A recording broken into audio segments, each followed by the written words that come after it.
Why I write from a very early age, perhaps the age of 5 or 6. I knew that when I grew up I should be a writer. Between the ages of about 17 and 24, I tried to abandon this idea, but I did so with the consciousness that I was outraging my true nature, and that sooner or later I should have to settle down and write books. I was the middle child of 3, but there was a gap of 5 years on either side, and I barely saw my father before I was 8. For this and other reasons I was somewhat lonely, and I soon developed disagreeable mannerisms which made me unpopular throughout my school days. I had the lonely child's habit of making up stories and holding conversations with imaginary persons, and I think from the very start my literary ambitions were mixed up with the feeling of being isolated and undervalued. I knew that I had a facility with words and a power of facing unpleasant facts, and I felt that this created a sort of private world in which I could get my own back for my failure in everyday life. Nevertheless, the volume of serious, i.e., seriously intended, writing which I produced all through my childhood and boyhood would not amount to half a dozen pages. I wrote my first poem at the age of 4 or 5, my mother taking it down to dictation. I cannot remember anything about it except that it was about a tiger and the tiger had chair-like teeth. A good enough phrase, but I fancy the poem was a plagiarism of Blake's Tiger, Tiger. At 11, when the war of 1914–18 broke out, I wrote a patriotic poem which was printed in the local newspaper, as was another, 2 years later, on the death of Kitchener. From time to time, when I was a bit older, I wrote bad and usually unfinished nature poems in the Georgian style. I also, about twice, attempted a short story which was a ghastly failure. That was the total of the would-be serious work that I actually set down on paper during all those years. However, throughout this time, I did in a sense engage in literary activities. To begin with, there was the made-to-order stuff which I produced quickly, easily, and without much pleasure to myself. Apart from schoolwork, I wrote vers d'occasion, semi-comic poems which I could turn out at what now seems to me astonishing speed. At 14, I wrote a whole rhyming play, in imitation of Aristophanes, in about a week, and helped to edit school magazines, both printed and in manuscript. These magazines were the most pitiful burlesque stuff that you could imagine, and I took far less trouble with them than I now would with the cheapest journalism.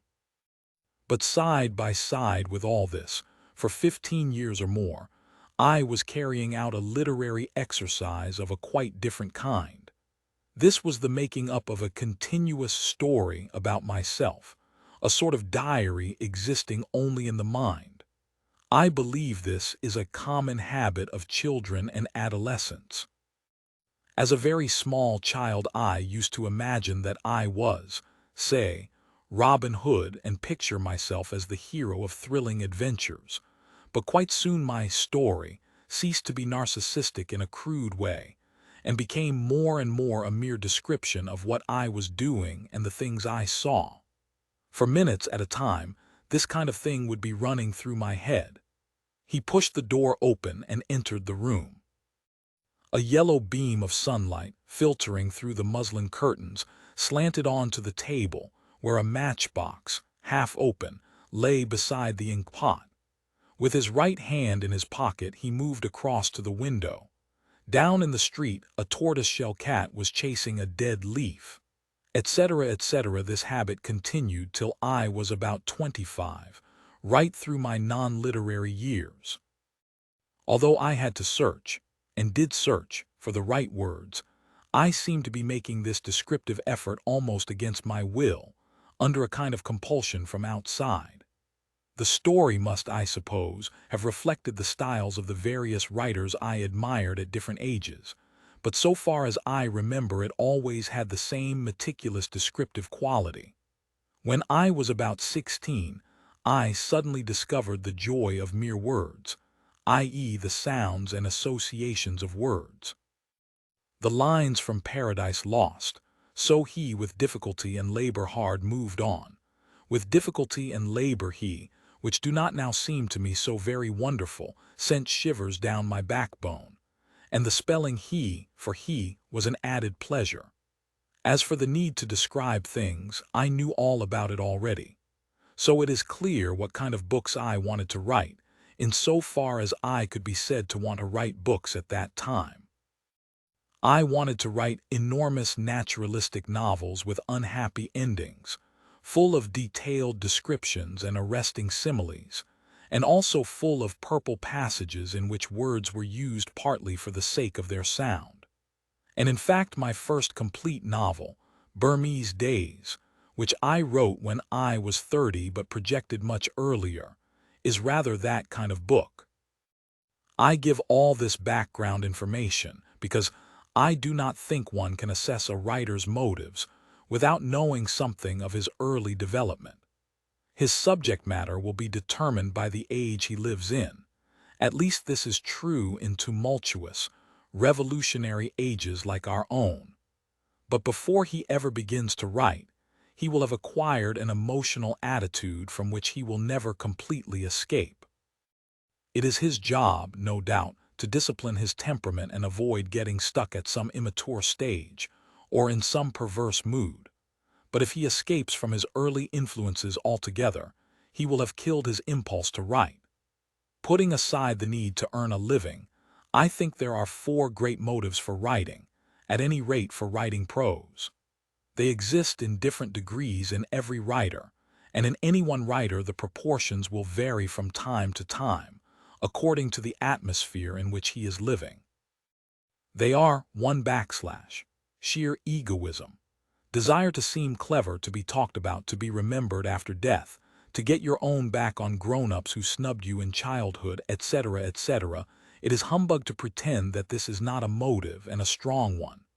Writers share this characteristic with scientists, artists, politicians, lawyers, soldiers, successful businessmen, in short, with the whole top crust of humanity. The great mass of human beings are not acutely selfish. After the age of about 30, they abandon individual ambition. In many cases, indeed, they almost abandon the sense of being individuals at all and live chiefly for others, or are simply smothered under drudgery. But there is also the minority of gifted, willful people who are determined to live their own lives to the end, and writers belong in this class. Serious writers, I should say, are on the whole more vain and self-centered than journalists, though less interested in money. 2. Aesthetic enthusiasm, perception of beauty in the external world, or, on the other hand, in words and their right arrangement. Pleasure in the impact of one sound on another, in the firmness of good prose or the rhythm of a good story. Desire to share an experience which one feels is valuable and ought not to be missed. The aesthetic motive is very feeble in a lot of writers, but even a pamphleteer or a writer of textbooks will have pet words and phrases which appeal to him for non-utilitarian reasons. Or he may feel strongly about typography, width of margins, etc. above the level of a railway guide. No book is quite free from aesthetic considerations. 3. Historical impulse. Desire to see things as they are, to find out true facts and store them up for the use of posterity. 4. Political purpose, using the word political in the widest possible sense. Desire to push the world in a certain direction, to alter other people's idea of the kind of society that they should strive after. Once again, no book is genuinely free from political bias. The opinion that art should have nothing to do with politics is itself a political attitude. It can be seen how these various impulses must war against one another, and how they must fluctuate from person to person and from time to time. By nature, taking your nature to be the state you have attained when you are first adult, I am a person in whom the first 3 motives would outweigh the 4th. In a peaceful age, I might have written ornate or merely descriptive books, and might have remained almost unaware of my political loyalties. As it is, I have been forced into becoming a sort of pamphleteer. First, I spent 5 years in an unsuitable profession, the Indian Imperial Police, in Burma, and then I underwent poverty and the sense of failure. This increased my natural hatred of authority and made me for the first time fully aware of the existence of the working classes, and the job in Burma had given me some understanding of the nature of imperialism. But these experiences were not enough to give me an accurate political orientation. Then came Hitler, the Spanish Civil War, etc. By the end of 1935, I had still failed to reach a firm decision. I remember a little poem that I wrote at that date, expressing my dilemma. A happy vicar I might have been 200 years ago, to preach upon eternal doom and watch my walnuts grow but born. Alas, in an evil time, I missed that pleasant haven. For the hair has grown on my upper lip, and the clergy are all clean-shaven. And later still the times were good, we were so easy to please. We rocked our troubled thoughts to sleep on the bosoms of the trees. All ignorant we dared to own the joys we now dissemble. The greenfinch on the apple bough could make my enemies tremble. But girls' bellies and apricots, roach in a shaded stream, horses, ducks in flight at dawn, all these are a dream. It is forbidden to dream again. We maim our joys or hide them. Horses are made of chromium steel, and little fat men shall ride them. I am the worm who never turned, the eunuch without a harem. Between the priest and the commissar I walk like Eugene Aram. And the commissar is telling my fortune while the radio plays, but the priest has promised an Austin 7, for Dougie always pays. I dreamed I dwelt in marble halls and woke to find it true. I wasn't born for an age like this. Was Smith? Was Jones? Were you? The Spanish War and other events in 1936-7 turned the scale, and thereafter I knew where I stood. Every line of serious work that I have written since 1936 has been written, directly or indirectly, against totalitarianism and for democratic socialism, as I understand it. It seems to me nonsense, in a period like our own, to think that one can avoid writing of such subjects. Everyone writes of them in one guise or another. It is simply a question of which side one takes and what approach one follows. And the more one is conscious of one's political bias, the more chance one has of acting politically without sacrificing one's aesthetic and intellectual integrity. What I have most wanted to do throughout the past 10 years is to make political writing into an art. My starting point is always a feeling of partisanship, a sense of injustice. When I sit down to write a book, I do not say to myself, I am going to produce a work of art. I write it because there is some lie that I want to expose, some fact to which I want to draw attention, and my initial concern is to get a hearing. But I could not do the work of writing a book, or even a long magazine article, if it were not also an aesthetic experience. Anyone who cares to examine my work will see that even when it is downright propaganda, it contains much that a full-time politician would consider irrelevant. I am not able, and I do not want, completely to abandon the worldview that I acquired in childhood. So long as I remain alive and well, I shall continue to feel strongly about prose style, to love the surface of the earth, and to take pleasure in solid objects and scraps of useless information. It is no use trying to suppress that side of myself. The job is to reconcile my ingrained likes and dislikes with the essentially public, non-individual activities that this age forces on all of us. It is not easy. It raises problems of construction and of language, and it raises in a new way the problem of truthfulness. Let me give just one example of the cruder kind of difficulty that arises.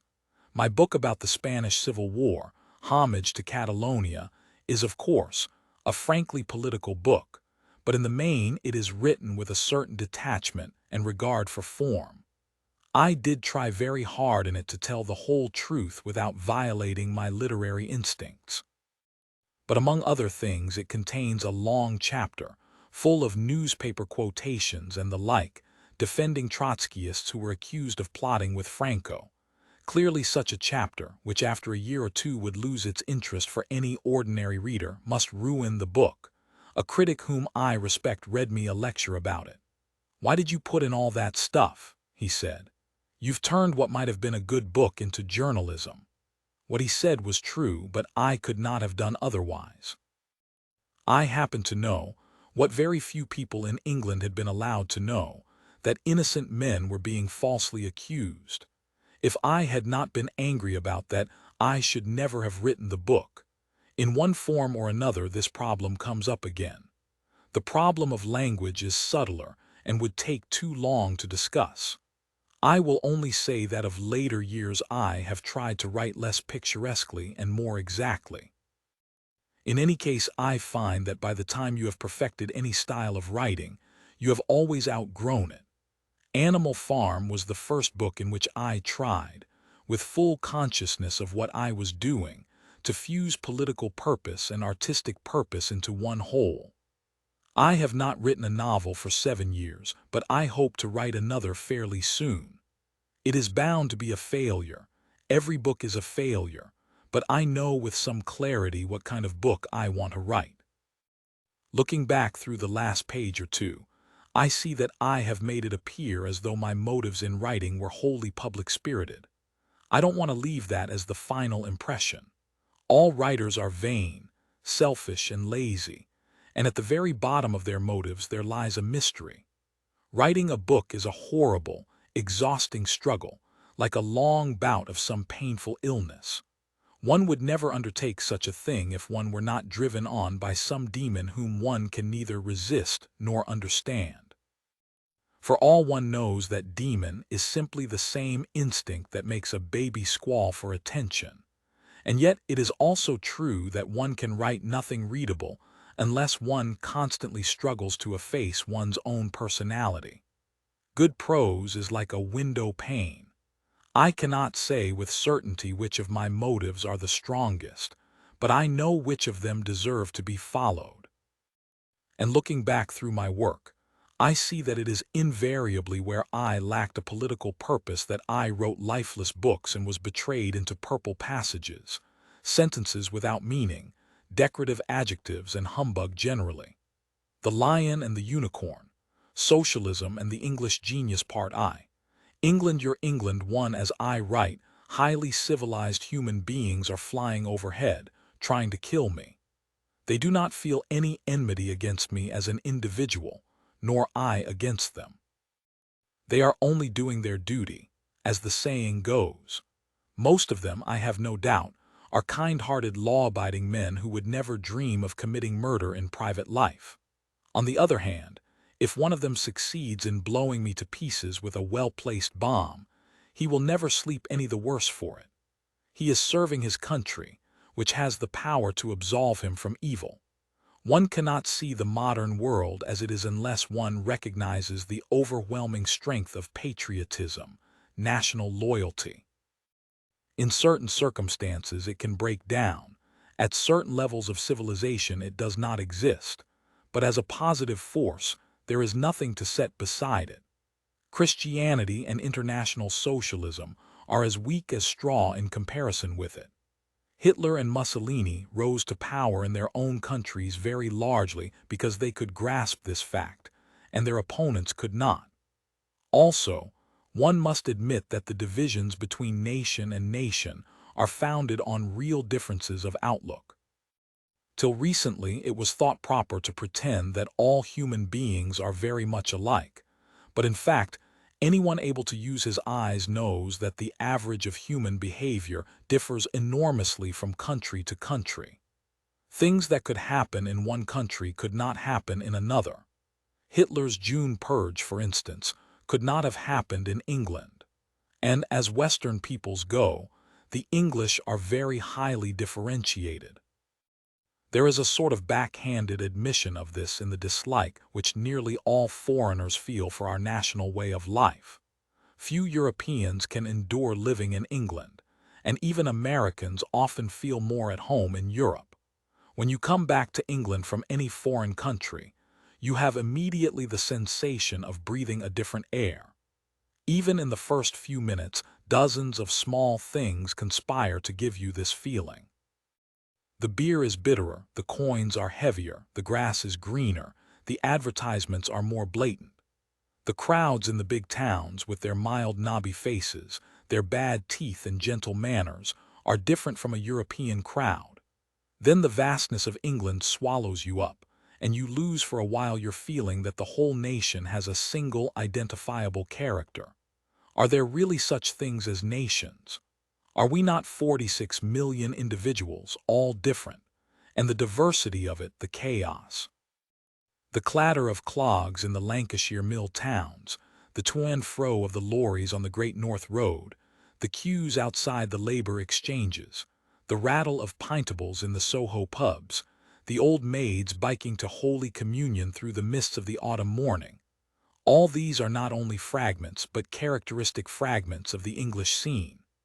How can one make a pattern out of this muddle? But talk to foreigners, read foreign books or newspapers, and you are brought back to the same thought. Yes, there is something distinctive and recognizable in English civilization. It is a culture as individual as that of Spain. It is somehow bound up with solid breakfasts and gloomy Sundays, smoky towns and winding roads, green fields and red pillar boxes. It has a flavor of its own. Moreover, it is continuous. It stretches into the future and the past. There is something in it that persists, as in a living creature. What can the England of 1940 have in common with the England of 1840? But then, what have you in common with the child of 5 whose photograph your mother keeps on the mantelpiece? Nothing, except that you happen to be the same person. And above all, it is your civilization. It is you. However much you hate it or laugh at it, you will never be happy away from it for any length of time. The suet puddings and the red pillar boxes have entered into your soul. Good or evil, it is yours, you belong to it, and this side the grave you will never get away from the marks that it has given you. Meanwhile, England, together with the rest of the world, is changing, and like everything else it can change only in certain directions, which up to a point can be foreseen. That is not to say that the future is fixed, merely that certain alternatives are possible and others not. A seed may grow or not grow, but at any rate a turnip seed never grows into a parsnip. It is therefore of the deepest importance to try and determine what England is, before guessing what part England can play in the huge events that are happening. 2 national characteristics are not easy to pin down, and when pinned down they often turn out to be trivialities or seem to have no connection with one another. Spaniards are cruel to animals. Italians can do nothing without making a deafening noise. The Chinese are addicted to gambling. Obviously, such things don't matter in themselves. Nevertheless, nothing is causeless, and even the fact that Englishmen have bad teeth can tell something about the realities of English life. Here are a couple of generalizations about England that would be accepted by almost all observers. One is that the English are not gifted artistically. They are not as musical as the Germans or Italians. Painting and sculpture have never flourished in England as they have in France. Another is that, as Europeans go, the English are not intellectual. They have a horror of abstract thought. They feel no need for any philosophy or systematic worldview. Nor is this because they are practical, as they are so fond of claiming for themselves. One has only to look at their methods of town planning and water supply, their obstinate clinging to everything that is out of date and a nuisance, a spelling system that defies analysis, and a system of weights and measures that is intelligible only to the compilers of arithmetic books, to see how little they care about mere efficiency. But they have a certain power of acting without taking thought. Their world-famed hypocrisy, their double-faced attitude towards the empire, for instance, is bound up with this. Also, in moments of supreme crisis, the whole nation can suddenly draw together and act upon a species of instinct, really a code of conduct which is understood by almost everyone, though never formulated. The phrase that Hitler coined for the Germans, a sleepwalking people, would have been better applied to the English. Not that there is anything to be proud of in being called a sleepwalker. But here it is worth noting a minor English trait which is extremely well marked though not often commented on, and that is a love of flowers. This is one of the first things that one notices when one reaches England from abroad, especially if one is coming from southern Europe. Does it not contradict the English indifference to the arts? Not really, because it is found in people who have no aesthetic feeling whatever. What it does link up with, however, is another English characteristic which is so much a part of us that we barely notice it, and that is the addiction to hobbies and spare time occupations, the privateness of English life. We are a nation of flower lovers, but also a nation of stamp collectors, pigeon fanciers, amateur carpenters, coupon snippers, darts players, crossword puzzle fans. All the culture that is most truly native centers round things which even when they are communal are not official: the pub, the football match, the back garden, the fireside, and the nice cup of tea. The liberty of the individual is still believed in, almost as in the 19th century. But this has nothing to do with economic liberty, the right to exploit others for profit. It is the liberty to have a home of your own, to do what you like in your spare time, to choose your own amusements instead of having them chosen for you from above. The most hateful of all names in an English ear is No-See Parker. It is obvious, of course, that even this purely private liberty is a lost cause. Like all other modern people, the English are in process of being numbered, labeled, conscripted, coordinated. But the pull of their impulses is in the other direction, and the kind of regimentation that can be imposed on them will be modified in consequence. No party rallies, no youth movements, no colored shirts, no Jew baiting or spontaneous demonstrations. No Gestapo either, in all probability. But in all societies the common people must live to some extent against the existing order. The genuinely popular culture of England is something that goes on beneath the surface, unofficially and more or less frowned on by the authorities. One thing one notices if one looks directly at the common people, especially in the big towns, is that they are not puritanical. They are inveterate gamblers, drink as much beer as their wages will permit, are devoted to bawdy jokes, and use probably the foulest language in the world. They have to satisfy these tastes in the face of astonishing, hypocritical laws, licensing laws, lottery acts, etc., etc., which are designed to interfere with everybody but in practice allow everything to happen. Also, the common people are without definite religious belief, and have been so for centuries. The Anglican Church never had a real hold on them. It was simply a preserve of the landed gentry, and the nonconformist sects only influenced minorities. And yet they have retained a deep tinge of Christian feeling, while almost forgetting the name of Christ. The power worship which is the new religion of Europe, and which has infected the English intelligentsia, has never touched the common people. They have never caught up with power politics. The realism which is preached in Japanese and Italian newspapers would horrify them. One can learn a good deal about the spirit of England from the comic-colored postcards that you see in the windows of cheap stationers' shops. These things are a sort of diary upon which the English people have unconsciously recorded themselves. Their old-fashioned outlook, their graded snobberies, their mixture of bawdiness and hypocrisy, their extreme gentleness, their deeply moral attitude to life, are all mirrored there. The gentleness of the English civilization is perhaps its most marked characteristic. You notice it the instant you set foot on English soil. It is a land where the bus conductors are good-tempered and the policemen carry no revolvers. In no country inhabited by white men is it easier to shove people off the pavement. And with this goes something that is always written off by European observers as decadence or hypocrisy, the English hatred of war and militarism.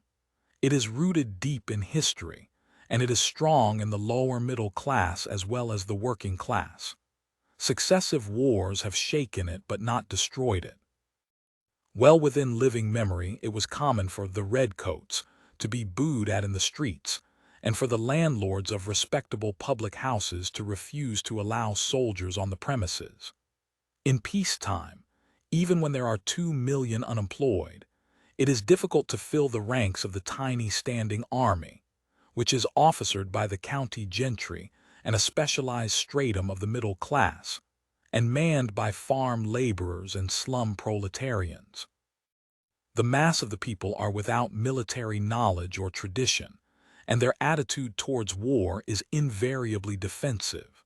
No politician could rise to power by promising them conquests or military glory. No hymn of hate has ever made any appeal to them.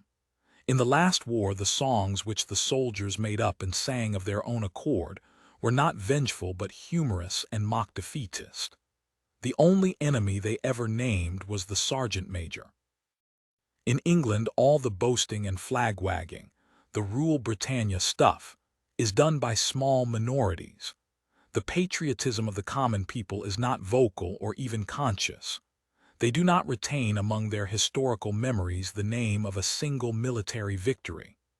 English literature, like other literatures, is full of battle poems, but it is worth noticing that the ones that have won for themselves a kind of popularity are always a tale of disasters and retreats. There is no popular poem about Trafalgar or Waterloo, for instance. Sir John Moore's army at Corunna, fighting a desperate rearguard action before escaping overseas, just like Dunkirk, has more appeal than a brilliant victory. The most stirring battle poem in English is about a brigade of cavalry which charged in the wrong direction. And of the last war, the 4 names which have really engraved themselves on the popular memory are Mons, Ypres, Gallipoli, and Passchendaele, every time a disaster. The names of the great battles that finally broke the German armies are simply unknown to the general public.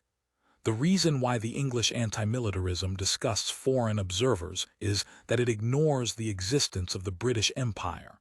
It looks like sheer hypocrisy. After all, the English have absorbed a quarter of the earth and held on to it by means of a huge navy.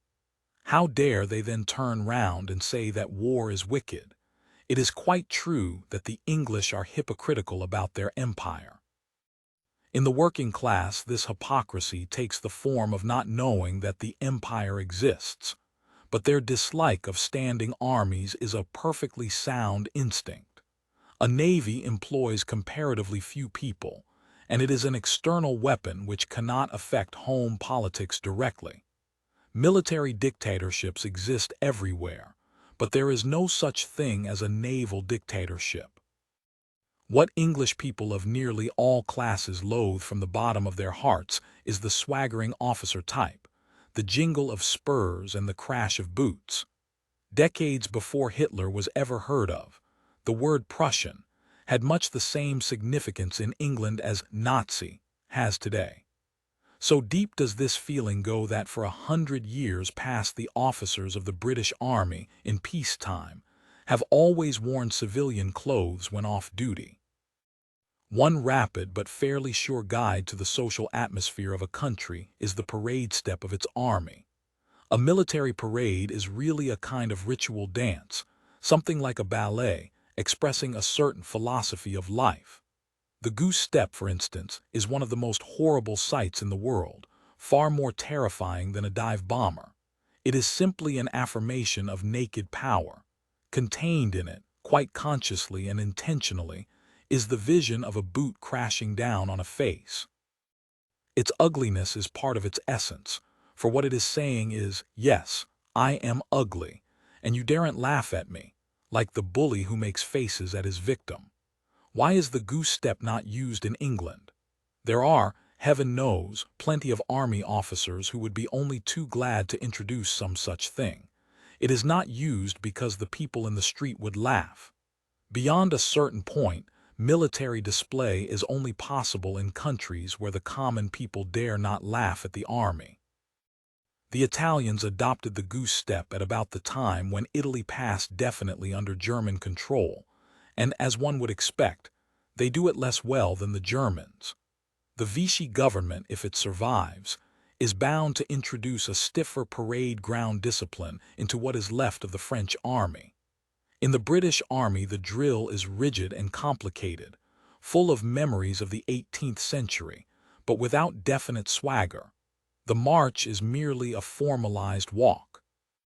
It belongs to a society which is ruled by the sword, no doubt, but a sword which must never be taken out of the scabbard. And yet the gentleness of English civilization is mixed up with barbarities and anachronisms. Our criminal law is as out of date as the muskets in the Tower. Over against the Nazi storm trooper you have got to set that typically English figure, the hanging judge, some gouty old bully with his mind rooted in the 19th century, handing out savage sentences. In England, people are still hanged by the neck and flogged with the cat o' nine tails. Both of these punishments are obscene as well as cruel, but there has never been any genuinely popular outcry against them. People accept them, and Dartmoor and Borstal, almost as they accept the weather. They are part of the law, which is assumed to be unalterable. Here one comes upon an all-important English trait, the respect for constitutionalism and legality, the belief in the law as something above the state and above the individual, something which is cruel and stupid, of course, but at any rate incorruptible. It is not that anyone imagines the law to be just. Everyone knows that there is one law for the rich and another for the poor. But no one accepts the implications of this. Everyone takes it for granted that the law, such as it is, will be respected and feels a sense of outrage when it is not. Remarks like, "They can't run me in," "I haven't done anything wrong," or "They can't do that, it's against the law," are part of the atmosphere of England. The professed enemies of society have this feeling as strongly as anyone else. One sees it in prison books like Wilfred Macartney's Walls Have Mouths or Jim Phelan's Jail Journey, in the solemn idiocies that take place at the trials of conscientious objectors, in letters to the papers from eminent Marxist professors, pointing out that this or that is a miscarriage of British justice. Everyone believes in his heart that the law can be, ought to be, and on the whole will be impartially administered. The totalitarian idea that there is no such thing as law, there is only power, has never taken root. Even the intelligentsia have only accepted it in theory. An illusion can become a half-truth. A mask can alter the expression of a face. The familiar arguments to the effect that democracy is just the same as, or just as bad as, totalitarianism never take account of this fact. All such arguments boil down to saying that half a loaf is the same as no bread. In England, such concepts as justice, liberty, and objective truth are still believed in. They may be illusions, but they are very powerful illusions. The belief in them influences conduct. National life is different because of them, in proof of which look about you. Where are the rubber truncheons? Where is the castor oil? The sword is still in the scabbard, and while it stays there, corruption cannot go beyond a certain point. The English electoral system, for instance, is an all but open fraud. In a dozen obvious ways it is gerrymandered in the interest of the moneyed class. But until some deep change has occurred in the public mind, it cannot become completely corrupt. You do not arrive at the polling booth to find men with revolvers telling you which way to vote, nor are the votes miscounted, nor is there any direct bribery. Even hypocrisy is a powerful safeguard. The hanging judge, that evil old man in scarlet robe and horsehair wig, whom nothing short of dynamite will ever teach what century he is living in, but who will at any rate interpret the law according to the books and will in no circumstances take a money bribe, is one of the symbolic figures of England. He is a symbol of the strange mixture of reality and illusion, democracy and privilege, humbug and decency, the subtle network of compromises by which the nation keeps itself in its familiar shape. 3I have spoken all the while of the nation, England, Britain, as though 45 million souls could somehow be treated as a unit. But is not England notoriously two nations, the rich and the poor? Dare one pretend that there is anything in common between people with £100,000 a year and people with £1 a week? And even Welsh and Scottish readers are likely to have been offended because I have used the word England oftener than Britain, as though the whole population dwelt in London and the home counties and neither north nor west possessed a culture of its own. One gets a better view of this question if one considers the minor point first. It is quite true that the so-called races of Britain feel themselves to be very different from one another. A Scotsman, for instance, does not thank you if you call him an Englishman. You can see the hesitation we feel on this point by the fact that we call our islands by no less than 6 different names: England, Britain, Great Britain, the British Isles, the United Kingdom, and in very exalted moments, Albion. Even the differences between North and South England loom large in our own eyes. But somehow these differences fade away the moment that any two Britons are confronted by a European. It is very rare to meet a foreigner, other than an American, who can distinguish between English and Scots or even English and Irish. To a Frenchman, the Breton and the Auvergnat seem very different beings, and the accent of Marseille is a stock joke in Paris. Yet we speak of France and the French, recognizing France as an entity, a single civilization, which in fact it is. So also with ourselves. Looked at from the outside, even the Cockney and the Yorkshireman have a strong family resemblance, and even the distinction between rich and poor dwindles somewhat when one regards the nation from the outside. There is no question about the inequality of wealth in England.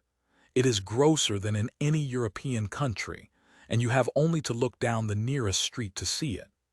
Economically, England is certainly 2 nations, if not 3 or 4. But at the same time, the vast majority of the people feel themselves to be a single nation and are conscious of resembling one another more than they resemble foreigners. Patriotism is usually stronger than class hatred, and always stronger than any kind of internationalism. Except for a brief moment in 1920, the hands-off Russia movement, the British working class have never thought or acted internationally. For 2.5 years they watched their comrades in Spain slowly strangled, and never aided them by even a single strike. But when their own country, the country of Lord Nuffield and Mr. Montagu Norman, was in danger, their attitude was very different. At the moment when it seemed likely that England might be invaded, Anthony Eden appealed over the radio for local defense volunteers. He got 250,000 men in the first 24 hours, and another 1,000,000 in the subsequent month.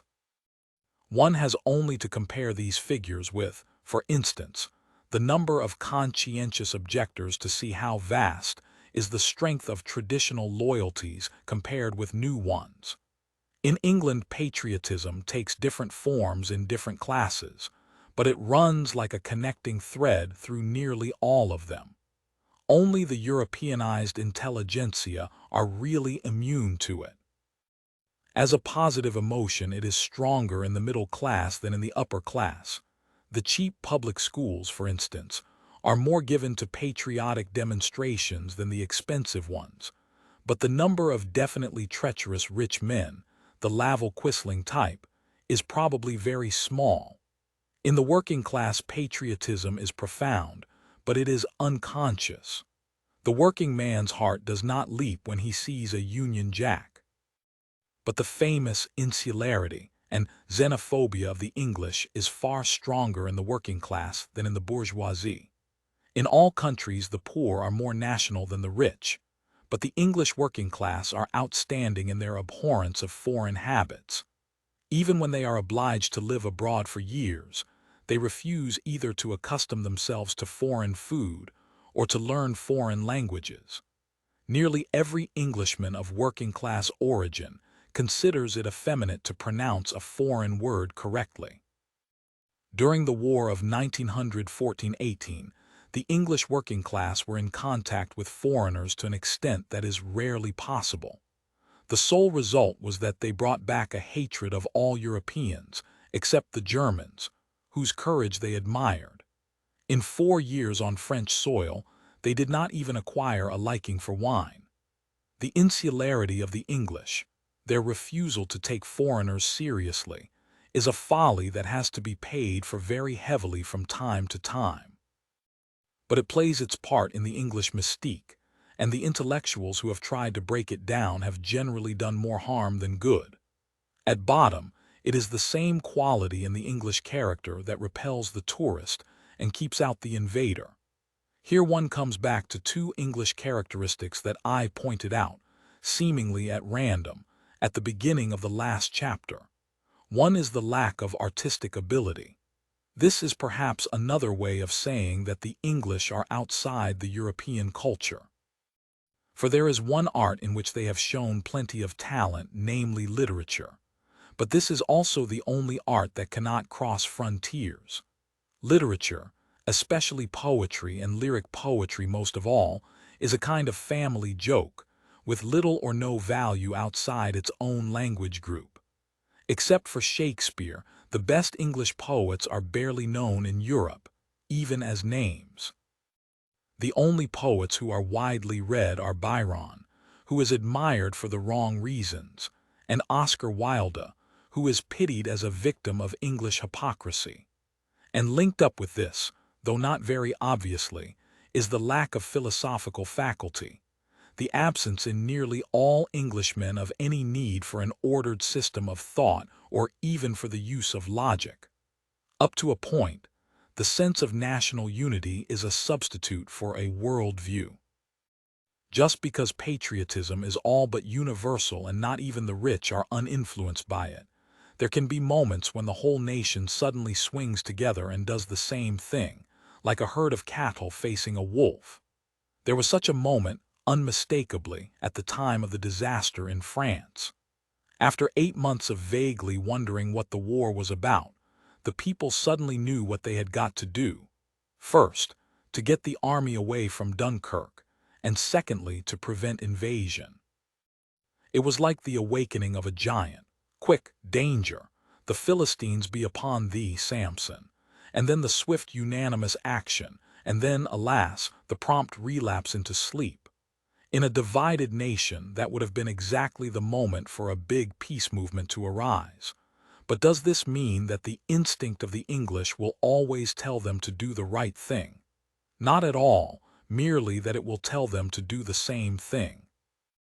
In the 1931 general election, for instance, we all did the wrong thing in perfect unison. We were as single-minded as the Gadarene swine. But I honestly doubt whether we can say that we were shoved down the slope against our will. It follows that British democracy is less of a fraud than it sometimes appears.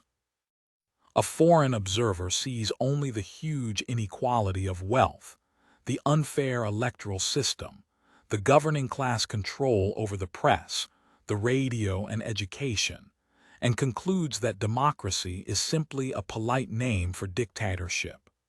But this ignores the considerable agreement that does unfortunately exist between the leaders and the led. However much one may hate to admit it, it is almost certain that between 1931 and 1940 the national government represented the will of the mass of the people. It tolerated slums, unemployment, and a cowardly foreign policy. Yes, but so did public opinion. It was a stagnant period, and its natural leaders were mediocrities. In spite of the campaigns of a few thousand left-wingers, It is fairly certain that the bulk of the English people were behind Chamberlain's foreign policy. More, it is fairly certain that the same struggle was going on in Chamberlain's mind as in the minds of ordinary people. His opponents professed to see in him a dark and wily schemer, plotting to sell England to Hitler, but it is far likelier that he was merely a stupid old man doing his best according to his very dim lights. It is difficult otherwise to explain the contradictions of his policy, his failure to grasp any of the courses that were open to him. Like the mass of the people, he did not want to pay the price either of peace or of war, and public opinion was behind him all the while, in policies that were completely incompatible with one another. It was behind him when he went to Munich, when he tried to come to an understanding with Russia, when he gave the guarantee to Poland, when he honored it, and when he prosecuted the war half-heartedly. Only when the results of his policy became apparent did it turn against him, which is to say that it turned against its own lethargy of the past 7 years. Thereupon the people picked a leader nearer to their mood, Churchill, who was at any rate able to grasp that wars are not won without fighting. Later, perhaps, they will pick another leader who can grasp that only socialist nations can fight effectively. Do I mean by all this that England is a genuine democracy? No, not even a reader of the Daily Telegraph could quite swallow that. England is the most class-ridden country under the sun. It is a land of snobbery and privilege, ruled largely by the old and silly. But in any calculation about it, one has got to take into account its emotional unity, the tendency of nearly all its inhabitants to feel alike and act together in moments of supreme crisis. It is the only great country in Europe that is not obliged to drive hundreds of thousands of its nationals into exile or the concentration camp. At this moment, after a year of war, newspapers and pamphlets abusing the government, praising the enemy and clamoring for surrender are being sold on the streets, almost without interference. And this is less from a respect for freedom of speech than from a simple perception that these things don't matter. It is safe to let a paper like Peace News be sold, because it is certain that 95% of the population will never want to read it. The nation is bound together by an invisible chain. At any normal time, the ruling class will rob, mismanage, sabotage, lead us into the muck. But let popular opinion really make itself heard. Let them get a tug from below that they cannot avoid feeling, and it is difficult for them not to respond. The left-wing writers who denounce the whole of the ruling class as pro-fascist are grossly oversimplifying. Even among the inner clique of politicians who brought us to our present pass, it is doubtful whether there were any conscious traitors. The corruption that happens in England is seldom of that kind. Nearly always it is more in the nature of self-deception, of the right hand not knowing what the left hand doeth, and being unconscious, it is limited. One sees this at its most obvious in the English press. Is the English press honest or dishonest? At normal times it is deeply dishonest. All the papers that matter live off their advertisements, and the advertisers exercise an indirect censorship over news. Yet I do not suppose there is one paper in England that can be straightforwardly bribed with hard cash. In the France of the Third Republic, all but a very few of the newspapers could notoriously be bought over the counter like so many pounds of cheese. Public life in England has never been openly scandalous. It has not reached the pitch of disintegration at which humbug can be dropped. England is not the jeweled isle of Shakespeare's much-quoted Message, nor is it the inferno depicted by Dr. Goebbels. More than either, it resembles a family, a rather stuffy Victorian family, with not many black sheep in it, but with all its cupboards bursting with skeletons. It has rich relations who have to be kowtowed to and poor relations who are horribly sat upon, and there is a deep conspiracy of silence about the source of the family income. It is a family in which the young are generally thwarted, and most of the power is in the hands of irresponsible uncles and bedridden aunts. Still, it is a family. It has its private language and its common memories, and at the approach of an enemy it closes its ranks. A family with the wrong members in control, that, perhaps, is as near as one can come to describing England in a phrase. For probably the Battle of Waterloo was won on the playing fields of Eton, but the opening battles of all subsequent wars have been lost there. One of the dominant facts in English life during the past 3/4 of a century has been the decay of ability in the ruling class. In the years between 1920 and 1940, it was happening with the speed of a chemical reaction. Yet at the moment of writing, it is still possible to speak of a ruling class. Like the knife which has had 2 new blades and 3 new handles, the upper fringe of English society is still almost what it was in the mid-19th century. After 1832, the old landowning aristocracy steadily lost power, but instead of disappearing or becoming a fossil, they simply intermarried with the merchants, manufacturers and financiers who had replaced them, and soon turned them into accurate copies of themselves. The wealthy shipowner or cotton miller set up for himself an alibi as a country gentleman, while his sons learned the right mannerisms at public schools which had been designed for just that purpose. England was ruled by an aristocracy constantly recruited from parvenus, and considering what energy the self-made men possessed, and considering that they were buying their way into a class which at any rate had a tradition of public service, one might have expected that able rulers could be produced in some such way. And yet somehow the ruling class decayed, lost its ability, its daring, finally even its ruthlessness, until a time came when stuffed shirts like Eden or Halifax could stand out as men of exceptional talent. As for Baldwin, one could not even dignify him with the name of stuffed shirt. He was simply a hole in the air. The mishandling of England's domestic problems during the 1920s had been bad enough, but British foreign policy between 1931 and 1939 is one of the wonders of the world. Why? What had happened? What was it that at every decisive moment made every British statesman do the wrong thing with so unerring an instinct? The underlying fact was that the whole position of the moneyed class had long ceased to be justifiable. There they sat, at the center of a vast empire and a worldwide financial network, drawing interest and profits and spending them on what? It was fair to say that life within the British Empire was in many ways better than life outside it. Still, the empire was underdeveloped. India slept in the Middle Ages.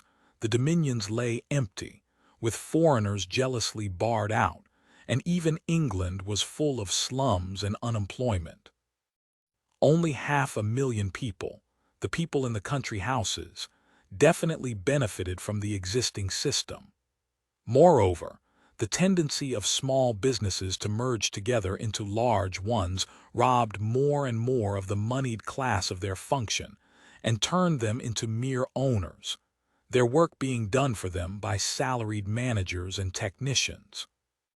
For long past there had been in England an entirely functionless class, living on money that was invested they hardly knew where, the idle rich, the people whose photographs you can look at in the Tatler and the Bystander, always supposing that you want to. The existence of these people was by any standard unjustifiable. They were simply parasites, less useful to society than his fleas are to a dog. By 1920, there were many people who were aware of all this. By 1930, millions were aware of it. But the British ruling class obviously could not admit to themselves that their usefulness was at an end. Had they done that, they would have had to abdicate, for it was not possible for them to turn themselves into mere bandits, like the American millionaires, consciously clinging to unjust privileges and beating down opposition by bribery and tear gas bombs. After all, they belonged to a class with a certain tradition. They had been to public schools where the duty of dying for your country, if necessary, is laid down as the first and greatest of the commandments. They had to feel themselves true patriots, even while they plundered their countrymen. Clearly, there was only one escape for them, into stupidity. They could keep society in its existing shape only by being unable to grasp that any improvement was possible. Difficult though this was, they achieved it, largely by fixing their eyes on the past and refusing to notice the changes that were going on round them. There is much in England that this explains. It explains the decay of country life, due to the keeping up of a sham feudalism which drives the more spirited workers off the land. It explains the immobility of the public schools, which have barely altered since the 80s of the last century. It explains the military incompetence which has again and again startled the world. Since the 50s, every war in which England has engaged has started off with a series of disasters, after which the situation has been saved by people comparatively low in the social scale. The higher commanders, drawn from the aristocracy, could never prepare for modern war, because in order to do so, they would have had to admit to themselves that the world was changing. They have always clung to obsolete methods and weapons, because they inevitably saw each war as a repetition of the last. Before the Boer War, they prepared for the Zulu War, before the 1914 for the Boer War, and before the present war for 1914.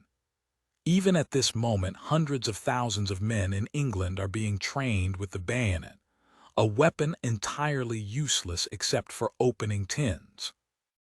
It is worth noticing that the Navy and, latterly, the Air Force have always been more efficient than the regular Army. But the Navy is only partially, and the Air Force hardly at all, within the ruling class orbit. It must be admitted that so long as things were peaceful, the methods of the British ruling class served them well enough. Their own people manifestly tolerated them. However unjustly England might be organized, it was at any rate not torn by class warfare or haunted by secret police. The empire was peaceful as no area of comparable size has ever been. Throughout its vast extent, nearly a quarter of the earth, there were fewer armed men than would be found necessary by a minor Balkan state. As people to live under, and looking at them merely from a liberal, negative standpoint, the British ruling class had their points. They were preferable to the truly modern men, the Nazis and fascists. But it has long been obvious that they would be helpless against any serious attack from the outside. They could not struggle against Nazism or fascism because they could not understand them. Neither could they have struggled against communism if communism had been a serious force in Western Europe. To understand fascism, they would have had to study the theory of socialism, which would have forced them to realize that the economic system by which they lived was unjust, inefficient, and out of date. But it was exactly this fact that they had trained themselves never to face. They dealt with fascism as the cavalry generals of 1914 dealt with the machine guns, by ignoring it. After years of aggression and massacres, they had grasped only one fact, that Hitler and Mussolini were hostile to communism. Therefore, it was argued, they must be friendly to the British dividend drawer. Hence the truly frightening spectacle of conservative MPs wildly cheering the news that British ships, bringing food to the Spanish Republican government, had been bombed by Italian aeroplanes. Even when they had begun to grasp that fascism was dangerous, its essentially revolutionary nature, the huge military effort it was capable of making, the sort of tactics it would use, were quite beyond their comprehension. At the time of the Spanish Civil War, anyone with as much political knowledge as can be acquired from a sixpenny pamphlet on socialism knew that, if Franco won, the result would be strategically disastrous for England. And yet generals and admirals who had given their lives to the study of war were unable to grasp this fact. This vein of political ignorance runs right through English official life, through cabinet ministers, ambassadors, consuls, judges, magistrates, policemen. The policeman who arrests the red does not understand the theories the red is preaching. If he did, his own position as bodyguard of the moneyed class might seem less pleasant to him. There is reason to think that even military espionage is hopelessly hampered by ignorance of the new economic doctrines and the ramifications of the underground parties. The British ruling class were not altogether wrong in thinking that fascism was on their side. It is a fact that any rich man, unless he is a Jew, has less to fear from fascism than from either communism or democratic socialism. One ought never to forget this, for nearly the whole German and Italian propaganda is designed to cover it up. The natural instinct of men like Simon, Hoare, Chamberlain, etc., was to come to an agreement with Hitler. But and here the peculiar feature of English life that I have spoken of, the deep sense of national solidarity, comes in. They could only do so by breaking up the empire and selling their own people into semi-slavery. A truly corrupt class would have done this without hesitation, as in France. But things had not gone that distance in England. Politicians who would make cringing speeches about the duty of loyalty to our conquerors are hardly to be found in English public life. Tossed to and fro between their incomes and their principles, it was impossible that men like Chamberlain should do anything but make the worst of both worlds. One thing that has always shown that the English ruling class are morally fairly sound is that in time of war they are ready enough to get themselves killed. Several dukes, earls, and whatnots were killed in the recent campaign in Flanders. That could not happen if these people were the cynical scoundrels that they are sometimes declared to be. It is important not to misunderstand their motives, or one cannot predict their actions.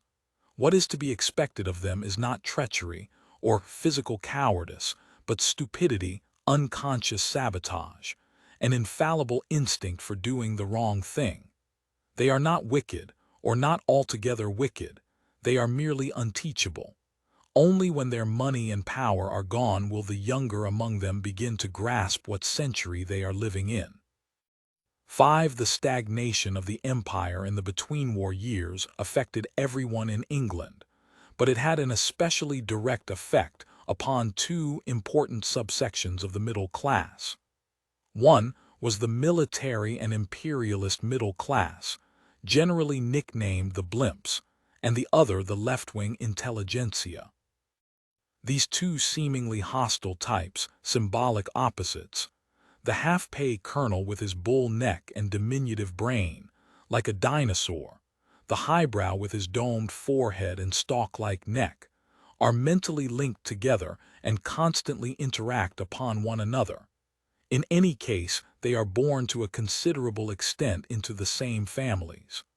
30 years ago, the blimp class was already losing its vitality.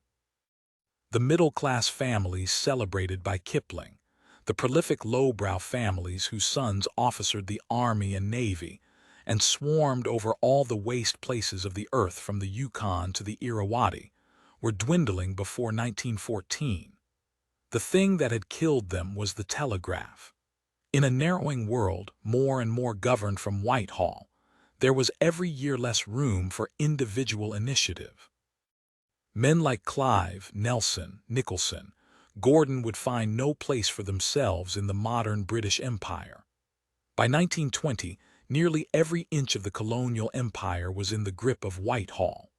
Well-meaning, over-civilized men, in dark suits and black felt hats, with neatly rolled umbrellas crooked over the left forearm, were imposing their constipated view of life on Malaya and Nigeria, Mombasa and Mandalay. The one-time empire builders were reduced to the status of clerks, buried deeper and deeper under mounds of paper and red tape. In the early 20s one could see, all over the empire, the older officials, who had known more spacious days, writhing impotently under the changes that were happening. From that time onwards, it has been next door to impossible to induce young men of spirit to take any part in imperial administration. And what was true of the official world was true also of the commercial. The great monopoly companies swallowed up hosts of petty traders. Instead of going out to trade adventurously in the Indies, one went to an office stool in Bombay or Singapore. And life in Bombay or Singapore was actually duller and safer than life in London. Imperialist sentiment remained strong in the middle class, owing to family tradition, but the job of administering the empire had ceased to appeal. Few able men went east of Suez if there was any way of avoiding it.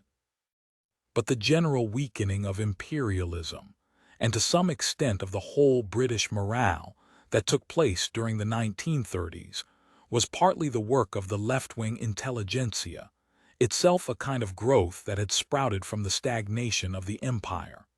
It should be noted that there is now no intelligentsia that is not in some sense left. Perhaps the last right-wing intellectual was T.E. Lawrence. Since about 1930, everyone describable as an intellectual has lived in a state of chronic discontent with the existing order. Necessarily so, because society as it was constituted had no room for him. In an empire that was simply stagnant, neither being developed nor falling to pieces, and in an England ruled by people whose chief asset was their stupidity, to be clever was to be suspect. If you had the kind of brain that could understand the poems of T.S. Eliot or the theories of Karl Marx, the higher-ups would see to it that you were kept out of any important job. The intellectuals could find a function for themselves only in the literary reviews and the left-wing political parties. The mentality of the English left-wing intelligentsia can be studied in half a dozen weekly and monthly papers. The immediately striking thing about all these papers is their generally negative, querulous attitude, their complete lack at all times of any constructive suggestion. There is little in them except the irresponsible carping of people who have never been and never expect to be in a position of power. Another marked characteristic is the emotional shallowness of people who live in a world of ideas and have little contact with physical reality. Many intellectuals of the left were flabbily pacifist up to 1935-9, and then promptly cooled off when the war started. It is broadly, though not precisely, true that the people who were most anti-fascist during the Spanish Civil War are most defeatist now. And underlying this is the really important fact about so many of the English intelligentsia, their severance from the common culture of the country. In intention, at any rate, the English intelligentsia are Europeanized. They take their cookery from Paris and their opinions from Moscow. In the general patriotism of the country, they form a sort of island of dissident thought. England is perhaps the only great country whose intellectuals are ashamed of their own nationality. In left-wing circles, it is always felt that there is something slightly disgraceful in being an Englishman, and that it is a duty to snigger at every English institution, from horse racing to suet puddings. It is a strange fact, but it is unquestionably true that almost any English intellectual would feel more ashamed of standing to attention during God Save the King than of stealing from a poor box. All through the critical years, many left-wingers were chipping away at English morale, trying to spread an outlook that was sometimes squashily pacifist, sometimes violently pro-Russian, but always anti-British. It is questionable how much effect this had, but it certainly had some. If the English people suffered for several years a real weakening of morale, so that the fascist nations judged that they were decadent, and that it was safe to plunge into war, the intellectual sabotage from the left was partly responsible. Both the New Statesman and the News Chronicle cried out against the Munich settlement, but even they had done something to make it possible. 10 years of systematic blimp baiting affected even the blimps themselves, and made it harder than it had been before to get intelligent young men to enter the armed forces. Given the stagnation of the empire, the military middle class must have decayed in any case, but the spread of a shallow leftism hastened the process. It is clear that the special position of the English intellectuals during the past 10 years, as purely negative creatures, mere anti-blimps, was a byproduct of ruling class stupidity. Society could not use them, and they had not got it in them to see that devotion to one's country implies for better, for worse. Both blimps and highbrows took for granted, as though it were a law of nature, the divorce between patriotism and intelligence. If you were a patriot, you read Blackwood's magazine and publicly thanked God that you were not brainy. If you were an intellectual, you sniggered at the Union Jack and regarded physical courage as barbarous. It is obvious that this preposterous convention cannot continue. The Bloomsbury highbrow, with his mechanical snigger, is as out of date as the cavalry colonel. A modern nation cannot afford either of them. Patriotism and intelligence will have to come together again. It is the fact that we are fighting a war, and a very peculiar kind of war, that may make this possible. 6. One of the most important developments in England during the past 20 years has been the upward and downward extension of the middle class.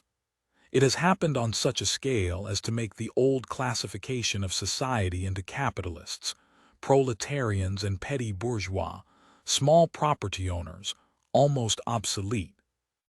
England is a country in which property and financial power are concentrated in very few hands. Few people in modern England own anything at all, except clothes, furniture, and possibly a house. The peasantry have long since disappeared, the independent shopkeeper is being destroyed, the small businessman is diminishing in numbers. But at the same time, modern industry is so complicated that it cannot get along without great numbers of managers, salesmen, engineers, chemists, and technicians of all kinds, drawing fairly large salaries. And these in turn call into being a professional class of doctors, lawyers, teachers, artists, etc., etc. The tendency of advanced capitalism has therefore been to enlarge the middle class, and not to wipe it out as it once seemed likely to do. But much more important than this is the spread of middle-class ideas and habits among the working class. The British working class are now better off in almost all ways than they were 30 years ago. This is partly due to the efforts of the trade unions, but partly to the mere advance of physical science. It is not always realized that, within rather narrow limits, the standard of life of a country can rise without a corresponding rise in real wages. Up to a point, civilization can lift itself up by its boot tags. However unjustly society is organized, certain technical advances are bound to benefit the whole community, because certain kinds of goods are necessarily held in common. A millionaire cannot, for example, light the streets for himself while darkening them for other people. Nearly all citizens of civilized countries now enjoy the use of good roads, germ-free water, police protection, free libraries, and probably free education of a kind. Public education in England has been meanly starved of money, but it has nevertheless improved, largely owing to the devoted efforts of the teachers, and the habit of reading has become enormously more widespread. To an increasing extent, the rich and the poor read the same books, and they also see the same films and listen to the same radio programs. And the differences in their way of life have been diminished by the mass production of cheap clothes and improvements in housing. So far as outward appearance goes, the clothes of rich and poor, especially in the case of women, differ far less than they did 30 or even 15 years ago. As to housing, England still has slums which are a blot on civilization, but much building has been done during the past 10 years, largely by the local authorities. The modern council house, with its bathroom and electric light, is smaller than the stockbroker's villa, but it is recognizably the same kind of house, which the farm laborer's cottage is not. A person who has grown up in a council housing estate is likely to be, indeed, visibly is more middle class in outlook than a person who has grown up in a slum. The effect of all this is a general softening of manners. It is enhanced by the fact that modern industrial methods tend always to demand less muscular effort, and therefore to leave people with more energy when their day's work is done. Many workers in the light industries are less truly manual laborers than is a doctor or a grocer. In tastes, habits, manners, and outlook, the working class and the middle class are drawing together. The unjust distinctions remain, but the real differences diminish. The old-style proletarian, collarless, unshaven, and with muscles warped by heavy labor still exists, but he is constantly decreasing in numbers. He only predominates in the heavy industry areas of the north of England. After 1918, there began to appear something that had never existed in England before: people of indeterminate social class. In 1910, every human being in these islands could be placed in an instant by his clothes, manners, and accent. That is no longer the case. Above all, it is not the case in the new townships that have developed as a result of cheap motor cars and the southward shift of industry. The place to look for the germs of the future England is in light industry areas and along the arterial roads. In Slough, Dagenham, Barnet, Letchworth, Hayes, everywhere indeed on the outskirts of great towns, the old pattern is gradually changing into something new. In those vast new wildernesses of glass and brick, the sharp distinctions of the older kind of town, with its slums and mansions, or of the country, with its manor houses and squalid cottages, no longer exist. There are wide gradations of income, but it is the same kind of life that is being lived at different levels, in labor-saving flats or council houses, along the concrete roads, and in the naked democracy of the swimming pools. It is a rather restless, cultureless life, centering round tinned food, picture post, the radio, and the internal combustion engine. It is a civilization in which children grow up with an intimate knowledge of magnetos and in complete ignorance of the Bible. To that civilization belong the people who are most at home in and most definitely of the modern world, the technicians and the higher-paid skilled workers, the airmen and their mechanics, the radio experts, film producers, popular journalists, and industrial chemists. They are the indeterminate stratum at which the older class distinctions are beginning to break down. This war, unless we are defeated, will wipe out most of the existing class privileges. There are every day fewer people who wish them to continue, nor need we fear that as the pattern changes, life in England will lose its peculiar flavor.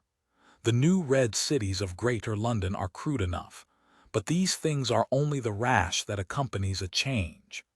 In whatever shape England emerges from the war, it will be deeply tinged with the characteristics that I have spoken of earlier.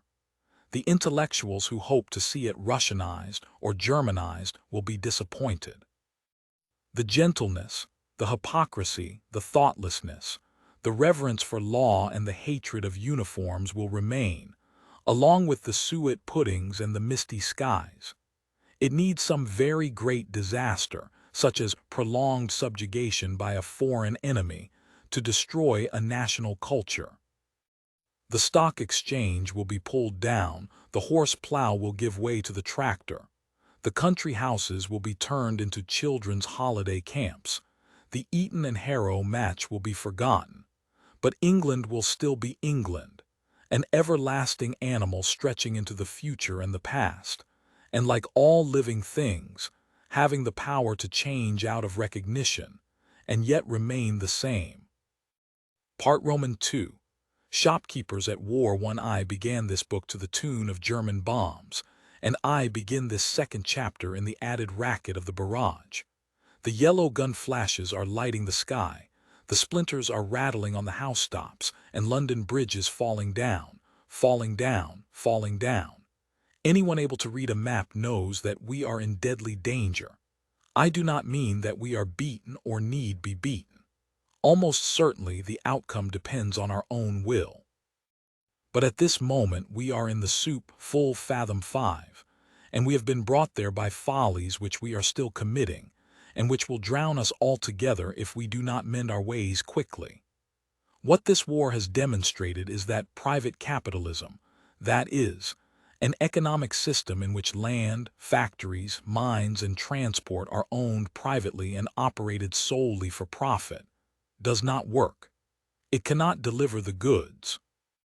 This fact had been known to millions of people for years past, but nothing ever came of it, because there was no real urge from below to alter the system, and those at the top had trained themselves to be impenetrably stupid on just this point.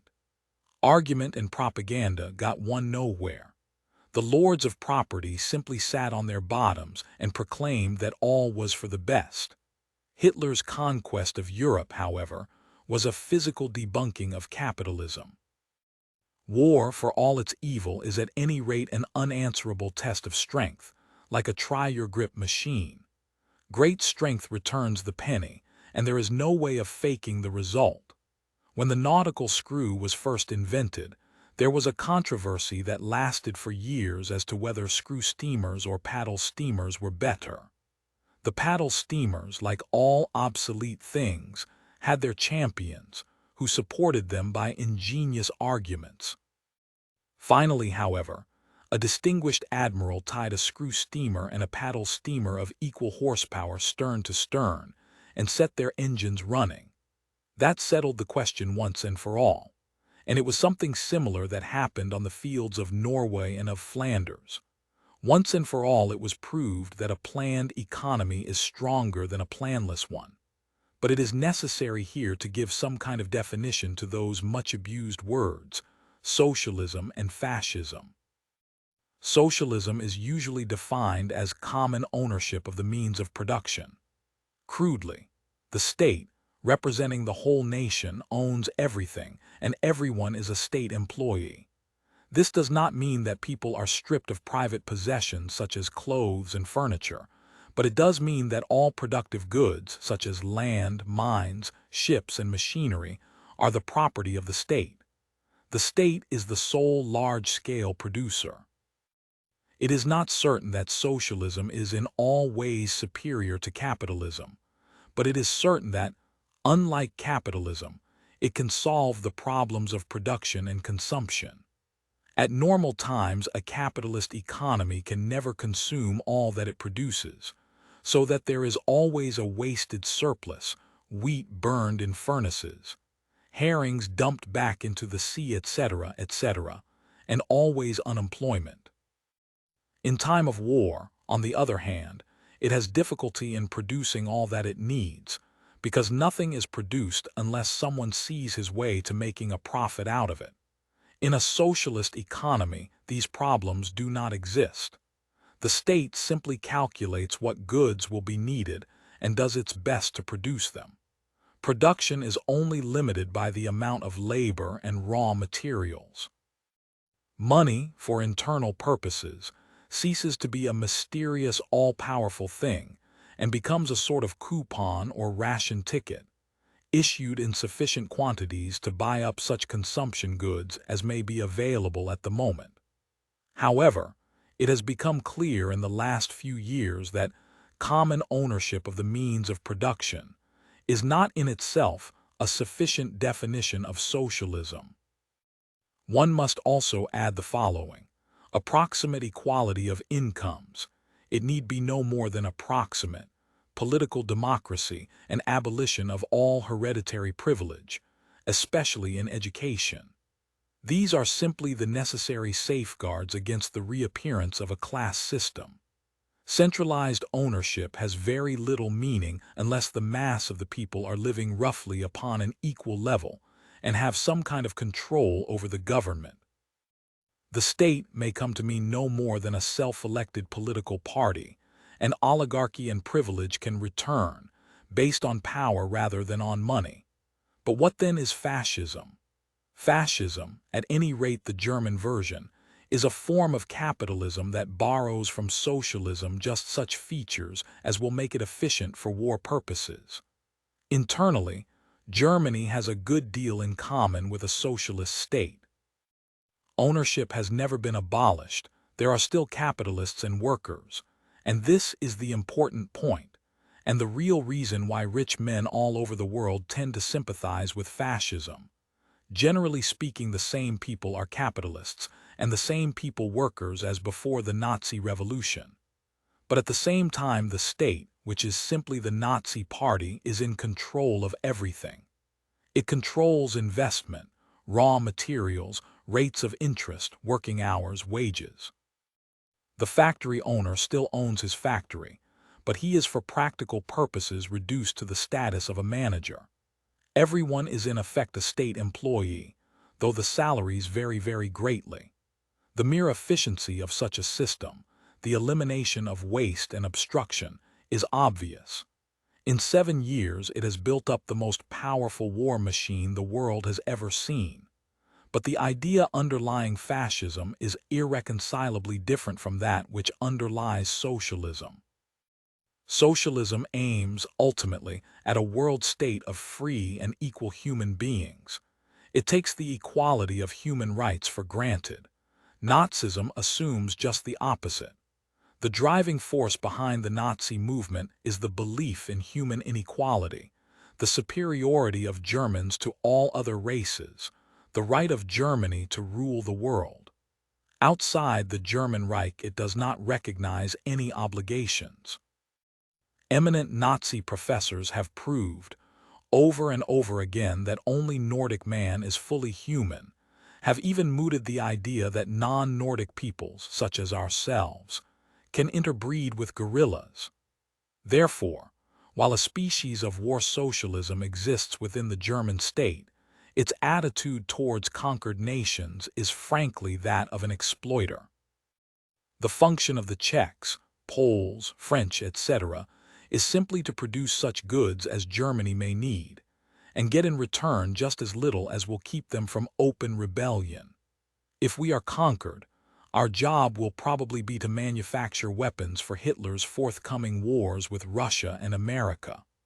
The Nazis aim, in effect, at setting up a kind of caste system, with 4 main castes corresponding rather closely to those of the Hindu religion. At the top comes the Nazi Party, second come the mass of the German people, third come the conquered European populations. Fourth and last are to come the colored peoples, the semi-apes, as Hitler calls them, who are to be reduced quite openly to slavery. However horrible this system may seem to us, it works.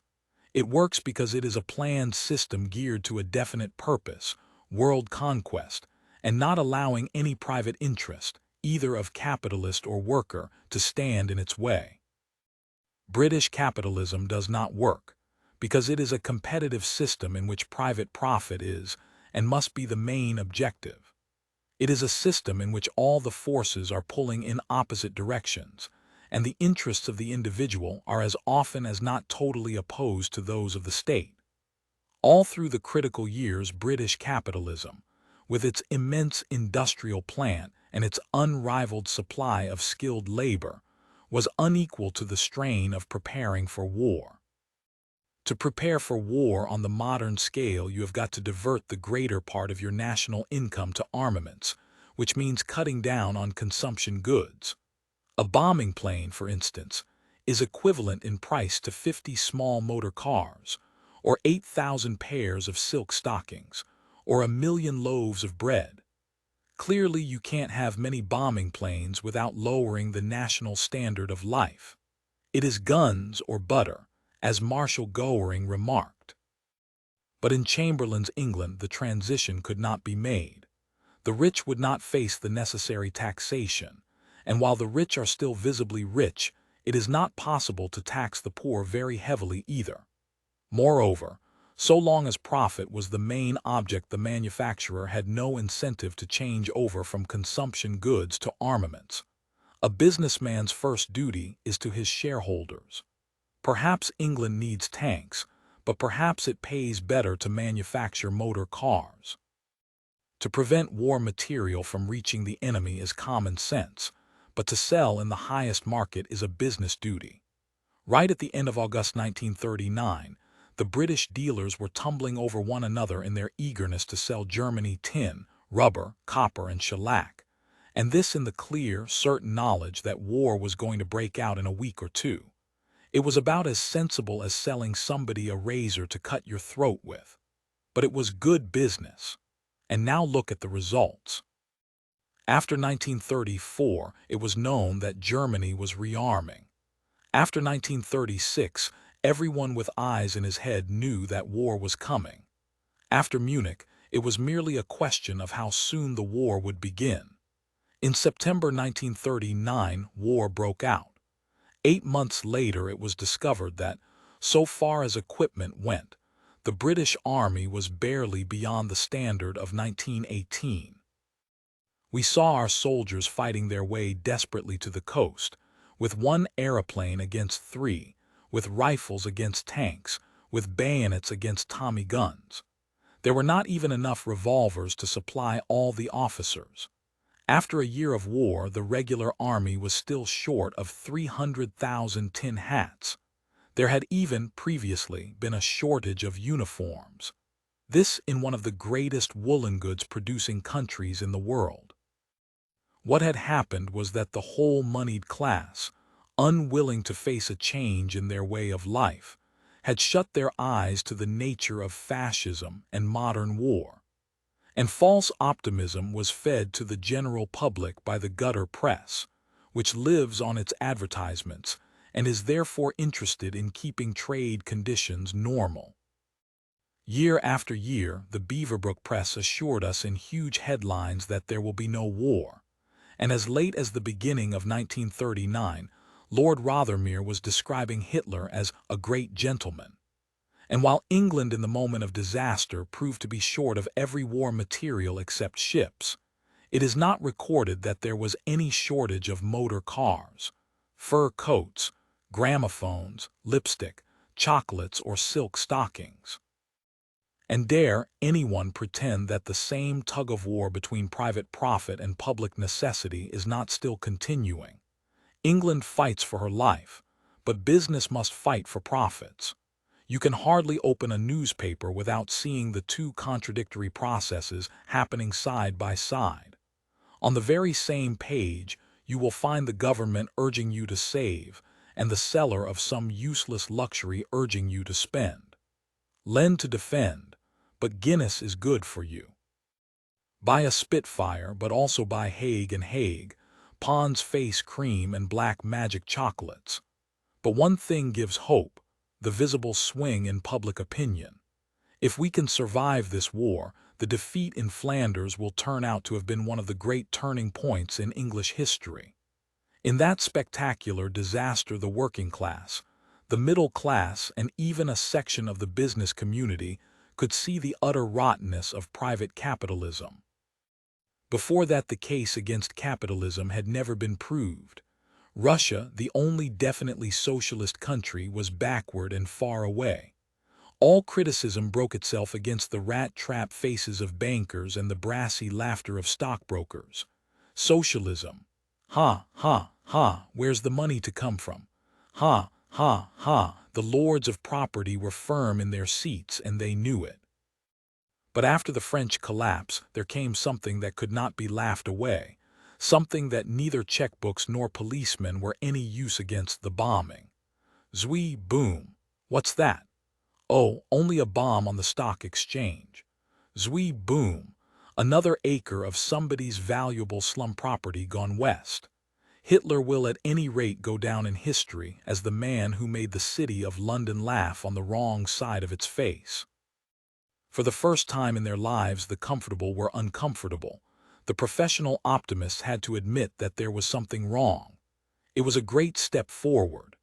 From that time onwards, the ghastly job of trying to convince artificially stupefied people that a planned economy might be better than a free-for-all in which the worst man wins, that job will never be quite so ghastly again. 2. The difference between socialism and capitalism is not primarily a difference of technique. One cannot simply change from one system to the other as one might install a piece of machinery in a factory, and then carry on as before, with the same people in positions of control. Obviously, there is also needed a complete shift of power. New blood, new men, new ideas, in the true sense of the word, a revolution. I have spoken earlier of the soundness and homogeneity of England, the patriotism that runs like a connecting thread through almost all classes. After Dunkirk, anyone who had eyes in his head could see this. But it is absurd to pretend that the promise of that moment has been fulfilled. Almost certainly, the mass of the people are now ready for the vast changes that are necessary, but those changes have not even begun to happen. England is a family with the wrong members in control. Almost entirely we are governed by the rich, and by people who step into positions of command by right of birth. Few, if any, of these people are consciously treacherous. Some of them are not even fools, but as a class they are quite incapable of leading us to victory. They could not do it, even if their material interests did not constantly trip them up. As I pointed out earlier, they have been artificially stupefied. Quite apart from anything else, the rule of money sees to it that we shall be governed largely by the old, that is, by people utterly unable to grasp what age they are living in or what enemy they are fighting. Nothing was more desolating at the beginning of this war than the way in which the whole of the older generation conspired to pretend that it was the war of 1914-18 over again. All the old duds were back on the job, 20 years older, with the skull plainer in their faces. Ian Hay was cheering up the troops. Belloc was writing articles on strategy, Morwa doing broadcasts, Bairnsfather drawing cartoons.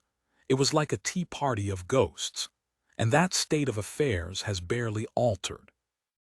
The shock of disaster brought a few able men like Bevan to the front, but in general, we are still commanded by people who managed to live through the years 1930-19 without even discovering that Hitler was dangerous. A generation of the unteachable is hanging upon us like a necklace of corpses. As soon as one considers any problem of this war, and it does not matter whether it is the widest aspect of strategy or the tiniest detail of home organization, one sees that the necessary moves cannot be made while the social structure of England remains what it is. Inevitably, because of their position and upbringing, the ruling class are fighting for their own privileges, which cannot possibly be reconciled with the public interest. It is a mistake to imagine that war aims, strategy, propaganda, and industrial organization exist in watertight compartments. All are interconnected. Every strategic plan, every tactical method, even every weapon will bear the stamp of the social system that produced it.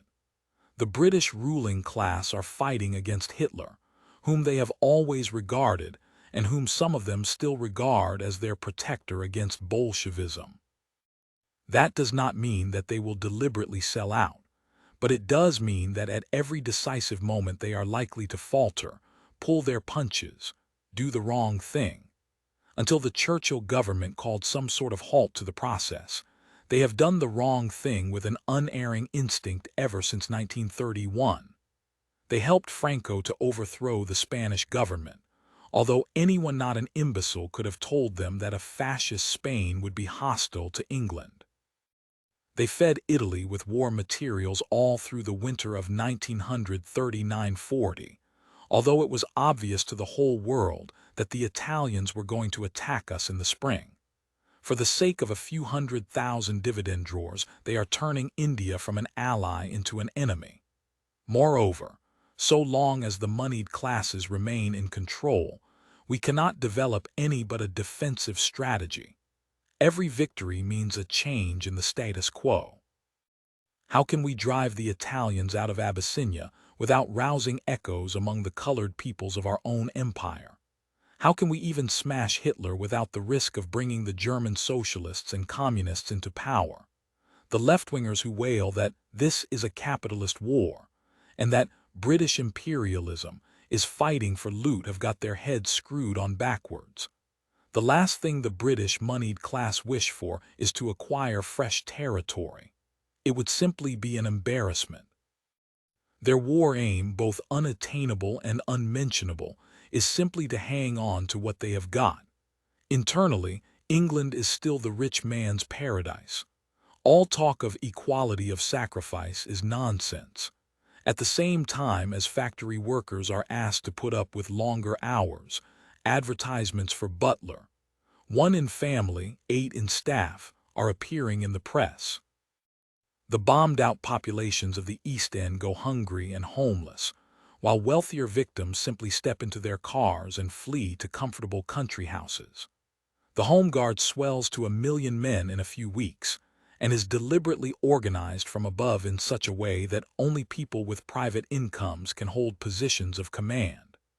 Even the rationing system is so arranged that it hits the poor all the time, while people with over £2,000 a year are practically unaffected by it. Everywhere privilege is squandering goodwill. In such circumstances, even propaganda becomes almost impossible. As attempts to stir up patriotic feeling, the red posters issued by the Chamberlain government at the beginning of the war broke all depth records.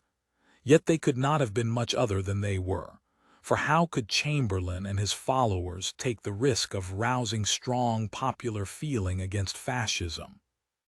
Anyone who was genuinely hostile to fascism must also be opposed to Chamberlain himself, and to all the others who had helped Hitler into power. So also with external propaganda.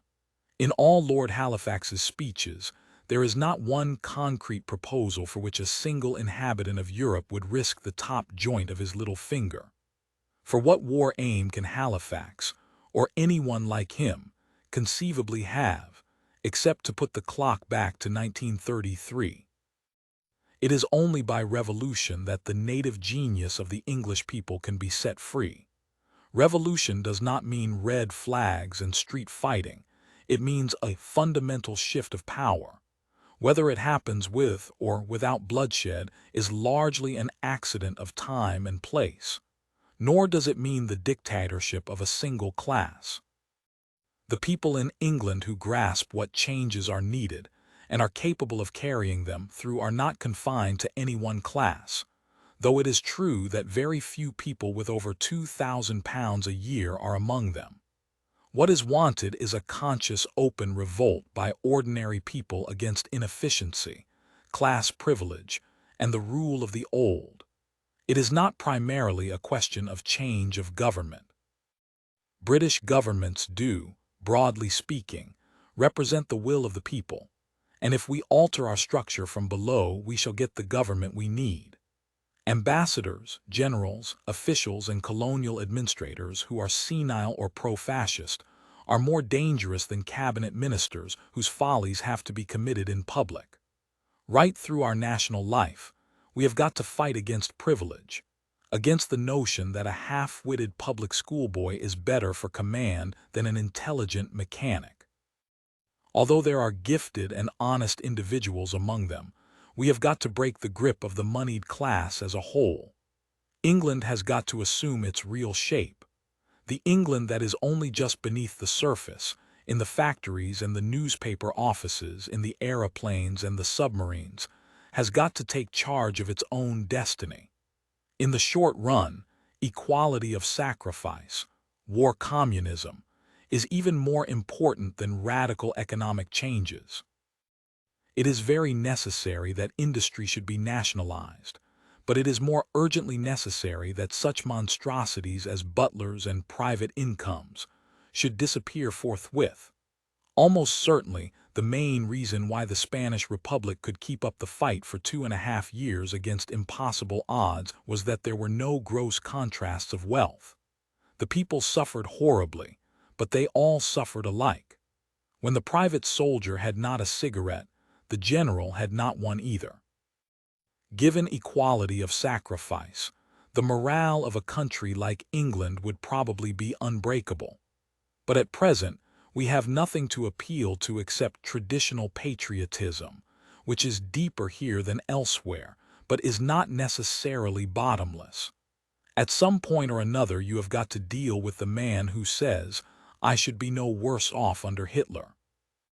But what answer can you give him, that is?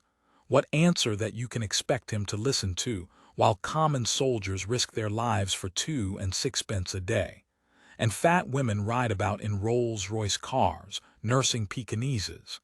It is quite likely that this war will last 3 years. It will mean cruel overwork, cold, dull winters, uninteresting food, lack of amusements, prolonged bombing. It cannot but lower the general standard of living, because the essential act of war is to manufacture armaments instead of consumable goods. The working class will have to suffer terrible things, and they will suffer them, almost indefinitely, provided that they know what they are fighting for. They are not cowards, and they are not internationally minded. They can stand all that the Spanish workers stood, and more. But they will want some kind of proof that a better life is ahead for themselves and their children. The one sure earnest of that is that when they are taxed and overworked they shall see that the rich are being hit even harder. And if the rich squeal audibly, so much the better. We can bring these things about, if we really want to. It is not true that public opinion has no power in England. It never makes itself heard without achieving something. It has been responsible for most of the changes for the better during the past 6 months.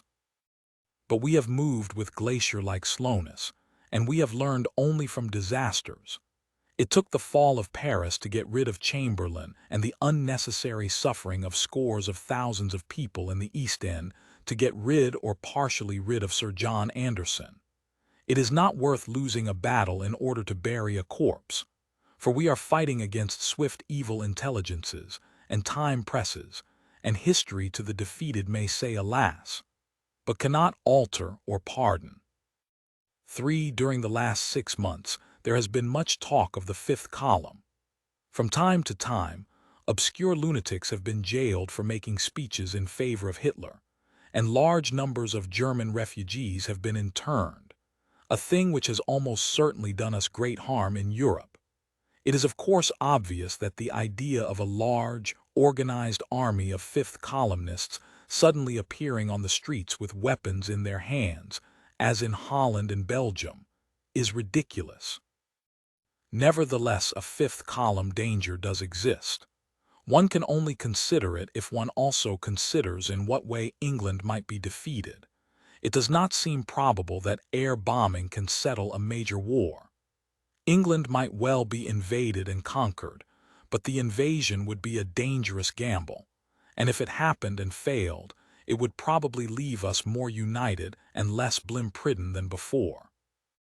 Moreover, if England were overrun by foreign troops, the English people would know that they had been beaten and would continue the struggle. It is doubtful whether they could be held down permanently, or whether Hitler wishes to keep an army of 1,000,000 men stationed in these islands. A government of, and you can fill in the names, would suit him better. The English can probably not be bullied into surrender, but they might quite easily be bored, cajoled, or cheated into it, provided that, as at Munich, they did not know that they were surrendering. It could happen most easily when the war seemed to be going well rather than badly.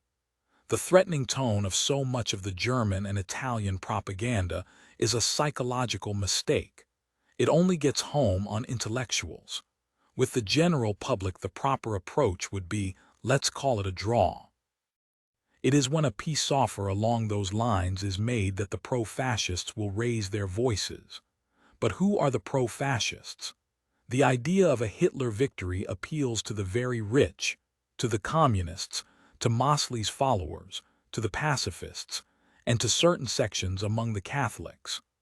Also, if things went badly enough on the home front, the whole of the poorer section of the working class might swing round to a position that was defeatist though not actively pro-Hitler. In this motley list one can see the daring of German propaganda, its willingness to offer everything to everybody. But the various pro-fascist forces are not consciously acting together, and they operate in different ways. The communists must certainly be regarded as pro-Hitler, and are bound to remain so unless Russian policy changes, but they have not very much influence. Mosley's blackshirts, though now lying very low, are a more serious danger, because of the footing they probably possess in the armed forces. Still, even in its palmiest days, Mosley's following can hardly have numbered 50,000. Pacifism is a psychological curiosity rather than a political movement. Some of the extremer pacifists, starting out with a complete renunciation of violence, have ended by warmly championing Hitler and even toying with antisemitism. This is interesting, but it is not important. Pure pacifism, which is a byproduct of naval power, can only appeal to people in very sheltered positions. Moreover, being negative and irresponsible, it does not inspire much devotion. Of the membership of the Peace Pledge Union, less than 15% even pay their annual subscriptions. None of these bodies of people, pacifists, communists, or blackshirts, could bring a large-scale stop-the-war movement into being by their own efforts.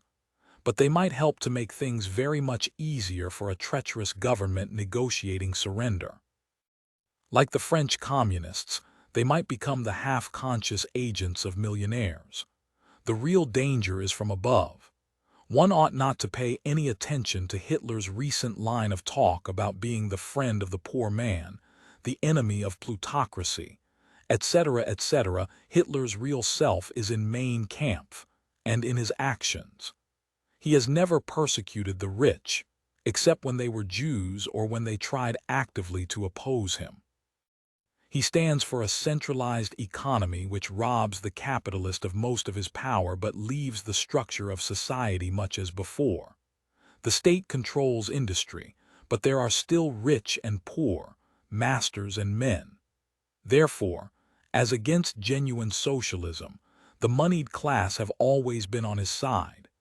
This was crystal clear at the time of the Spanish Civil War, and clear again at the time when France surrendered. Hitler's puppet government are not working men, but a gang of bankers, gaga generals, and corrupt right-wing politicians. That kind of spectacular, conscious treachery is less likely to succeed in England, indeed is far less likely even to be tried. Nevertheless, to many payers of supertax this war is simply an insane family squabble which ought to be stopped at all costs. One need not doubt that a peace movement is on foot somewhere in high places. Probably a shadow cabinet has already been formed. These people will get their chance not in the moment of defeat, but in some stagnant period when boredom is reinforced by discontent. They will not talk about surrender, only about peace, and doubtless they will persuade themselves, and perhaps other people, that they are acting for the best. An army of unemployed led by millionaires quoting the Sermon on the Mount, that is our danger. But it cannot arise when we have once introduced a reasonable degree of social justice. The lady in the Rolls-Royce car is more damaging to morale than a fleet of Goerinks bombing planes. Part Roman 3. The English Revolution. The English Revolution started several years ago, and it began to gather momentum when the troops came back from Dunkirk. Like all else in England, it happens in a sleepy, unwilling way, but it is happening. The war has speeded it up, but it has also increased, and desperately, the necessity for speed. Progress and reaction are ceasing to have anything to do with party labels. If one wishes to name a particular moment, one can say that the old distinction between right and left broke down when Picture Post was first published. What are the politics of Picture Post, or of Cavalcade or Priestley's broadcasts, or the leading articles in the Evening Standard? None of the old classifications will fit them. They merely point to the existence of multitudes of unlabeled people who have grasped within the last year or two that something is wrong. But since a classless, ownerless society is generally spoken of as socialism, we can give that name to the society towards which we are now moving. The war and the revolution are inseparable. We cannot establish anything that a Western nation would regard as socialism without defeating Hitler.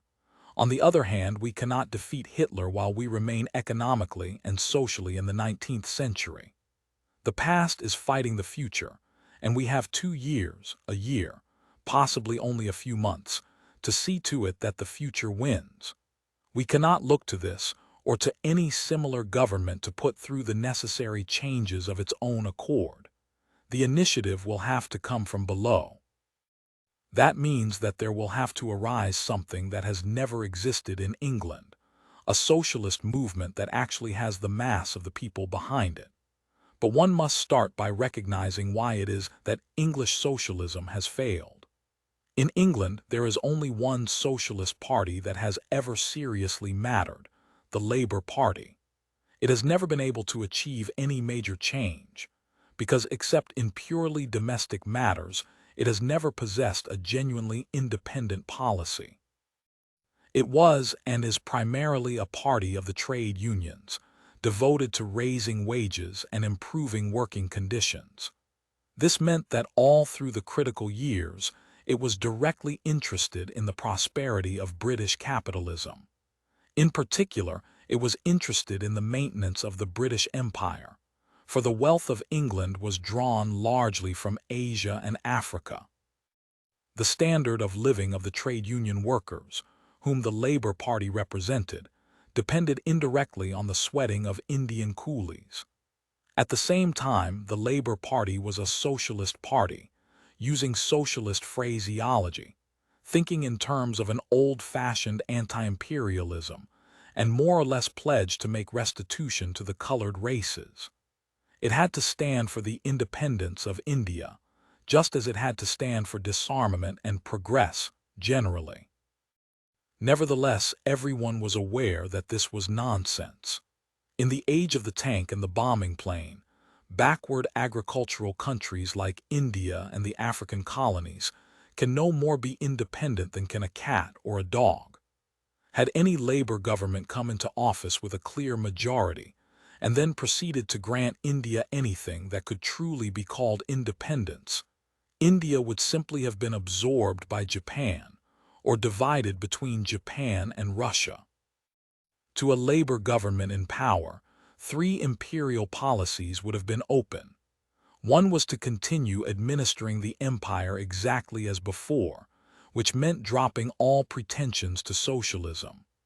Another was to set the subject peoples free, which meant in practice handing them over to Japan, Italy, and other predatory powers, and incidentally causing a catastrophic drop in the British standard of living. The third was to develop a positive imperial policy, an aim at transforming the empire into a federation of socialist states, like a looser and freer version of the Union of Soviet Republics. But the Labour Party's history and background made this impossible. It was a party of the trade unions, hopelessly parochial in outlook, with little interest in imperial affairs and no contacts among the men who actually held the empire together. It would have had to hand the administration of India and Africa and the whole job of imperial defense to men drawn from a different class and traditionally hostile to socialism. Overshadowing everything was the doubt whether a Labour government which meant business could make itself obeyed. For all the size of its following, the Labour Party had no footing in the Navy, little or none in the Army or Air Force, none whatever in the colonial services, and not even a sure footing in the Home Civil Service. In England its position was strong but not unchallengeable, and outside England all the points were in the hands of its enemies. Once in power, the same dilemma would always have faced it: carry out your promises and risk revolt, or continue with the same policy as the Conservatives and stop talking about socialism. The Labour leaders never found a solution, and from 1935 onwards it was very doubtful whether they had any wish to take office. They had degenerated into a permanent opposition. Outside the Labour Party, there existed several extremist parties, of whom the communists were the strongest. The communists had considerable influence in the Labour Party in the years 1900-2026 and 1935-9. Their chief importance, and that of the whole left wing of the labor movement, was the part they played in alienating the middle classes from socialism. The history of the past 7 years has made it perfectly clear that communism has no chance in Western Europe. The appeal of fascism is enormously greater. In one country after another, the communists have been rooted out by their more up-to-date enemies, the Nazis. In the English-speaking countries, they never had a serious footing. The creed they were spreading could appeal only to a rather rare type of person, found chiefly in the middle-class intelligentsia, the type who has ceased to love his own country but still feels the need of patriotism, and therefore develops patriotic sentiments towards Russia. By 1940, after working for 20 years and spending a great deal of money, the British communists had barely 20,000 members, actually a smaller number than they had started out with in 1920. The other Marxist parties were of even less importance. They had not the Russian money and prestige behind them, and even more than the communists, they were tied to the 19th century doctrine of the class war. They continued year after year to preach this out-of-date gospel, and never drew any inference from the fact that it got them no followers. Nor did any strong native fascist movement grow up. Material conditions were not bad enough, and no leader who could be taken seriously was forthcoming. One would have had to look a long time to find a man more barren of ideas than Sir Oswald Mosley. He was as hollow as a jug. Even the elementary fact that fascism must not offend national sentiment had escaped him. His entire movement was imitated slavishly from abroad, the uniform and the party program from Italy, and the salute from Germany, with the Jew-baiting tacked on as an afterthought, Mosley having actually started his movement with Jews among his most prominent followers. A man of the stamp of bottom-layer Lloyd George could perhaps have brought a real British fascist movement into existence, but such leaders only appear when the psychological need for them exists. After 20 years of stagnation and unemployment, the entire English socialist movement was unable to produce a version of socialism which the mass of the people could even find desirable.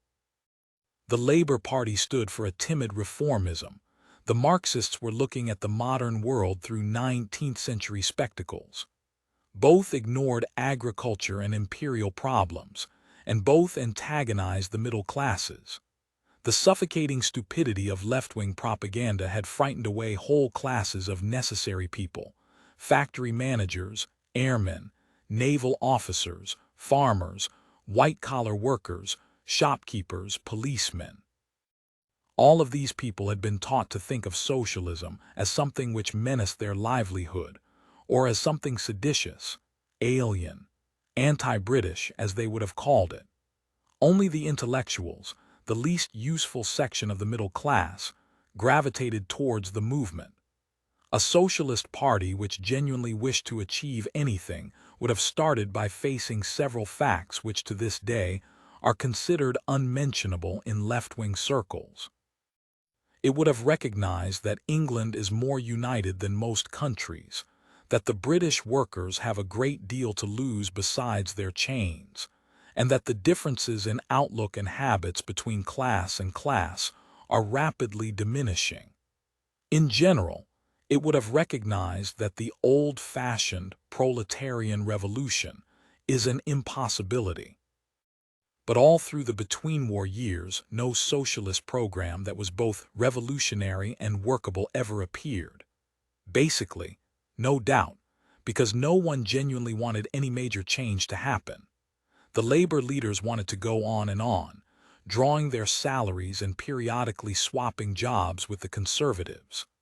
The communists wanted to go on, suffering a comfortable martyrdom, meeting with endless defeats and afterwards putting the blame on other people. The left-wing intelligentsia wanted to go on, sniggering at the blimps, sapping away at middle-class morale, but still keeping their favored position as hangers-on of the dividend drawers. Labor Party politics had become a variant of conservatism. Revolutionary politics had become a game of make-believe. Now, however, the circumstances have changed. The drowsy years have ended. Being a socialist no longer means kicking theoretically against a system which in practice you are fairly well satisfied with. This time our predicament is real. It is, "The Philistines be upon thee, Samson." We have got to make our words take physical shape or perish. We know very well that with its present social structure England cannot survive, and we have got to make other people see that fact and act upon it.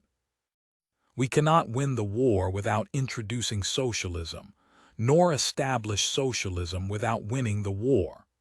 At such a time it is possible, as it was not in the peaceful years, to be both revolutionary and realistic. A socialist movement which can swing the mass of the people behind it, drive the pro-fascists out of positions of control, wipe out the grosser injustices, and let the working class see that they have something to fight for, win over the middle classes instead of antagonizing them, produce a workable imperial policy instead of a mixture of humbug and utopianism, bring patriotism and intelligence into partnership. For the first time, a movement of such a kind becomes possible. 2. The fact that we are at war has turned socialism from a textbook word into a realizable policy. The inefficiency of private capitalism has been proved all over Europe. Its injustice has been proved in the East End of London. Patriotism, against which the socialists fought so long, has become a tremendous lever in their hands. People who at any other time would cling like glue to their miserable scraps of privilege will surrender them fast enough when their country is in danger. War is the greatest of all agents of change. It speeds up all processes, wipes out minor distinctions, brings realities to the surface. Above all, war brings it home to the individual, that he is not altogether an individual. It is only because they are aware of this that men will die on the field of battle. At this moment it is not so much a question of surrendering leisure, comfort, economic liberty, social prestige. There are very few people in England who really want to see their country conquered by Germany. If it can be made clear that defeating Hitler means wiping out class privilege, the great mass of middling people, the £6 a week to £2,000 a year class, will probably be on our side. These people are quite indispensable because they include most of the technical experts. Obviously, the snobbishness and political ignorance of people like airmen and naval officers will be a very great difficulty. But without those airmen, destroyer commanders, etc., we could not survive for a week. The only approach to them is through their patriotism. An intelligent socialist movement will use their patriotism, instead of merely insulting it as hitherto. But do I mean that there will be no opposition? Of course not. It would be childish to expect anything of the kind. There will be a bitter political struggle, and there will be unconscious and half-conscious sabotage everywhere. At some point or other it may be necessary to use violence. It is easy to imagine a pro-fascist rebellion breaking out in, for instance, India. We shall have to fight against bribery, ignorance, and snobbery. The bankers and the larger businessmen, the landowners and dividend drawers, the officials with their prehensile bottoms, will obstruct for all they are worth. Even the middle classes will writhe when their accustomed way of life is menaced. But just because the English sense of national unity has never disintegrated, because patriotism is finally stronger than class hatred, the chances are that the will of the majority will prevail. It is no use imagining that one can make fundamental changes without causing a split in the nation. But the treacherous minority will be far smaller in time of war than it would be at any other time. The swing of opinion is visibly happening, but it cannot be counted on to happen fast enough of its own accord. This war is a race between the consolidation of Hitler's empire and the growth of democratic consciousness. Everywhere in England you can see a ding-dong battle raging to and fro, in Parliament and in the government, in the factories and the armed forces, in the pubs and the air raid shelters, in the newspapers and on the radio. Every day there are tiny defeats, tiny victories. Morrison for Home Secretary, a few yards forward. Priestley shoved off the air, a few yards back. It is a struggle between the groping and the unteachable, between the young and the old, between the living and the dead. But it is very necessary that the discontent which undoubtedly exists should take a purposeful and not merely obstructive form. It is time for the people to define their war aims. What is wanted is a simple, concrete program of action, which can be given all possible publicity, and round which public opinion can group itself. I suggest that the following 6-point program is the kind of thing we need. The first 3 points deal with England's internal policy, the other 3 with the empire and the world. 1 / nationalization of land, mines, railways, banks, and major industries. 2 / limitation of incomes on such a scale that the highest tax-free income in Britain does not exceed the lowest by more than 10 to 1. 3 / reform of the educational system along democratic lines. 4 / immediate dominion status for India with power to secede when the war is over.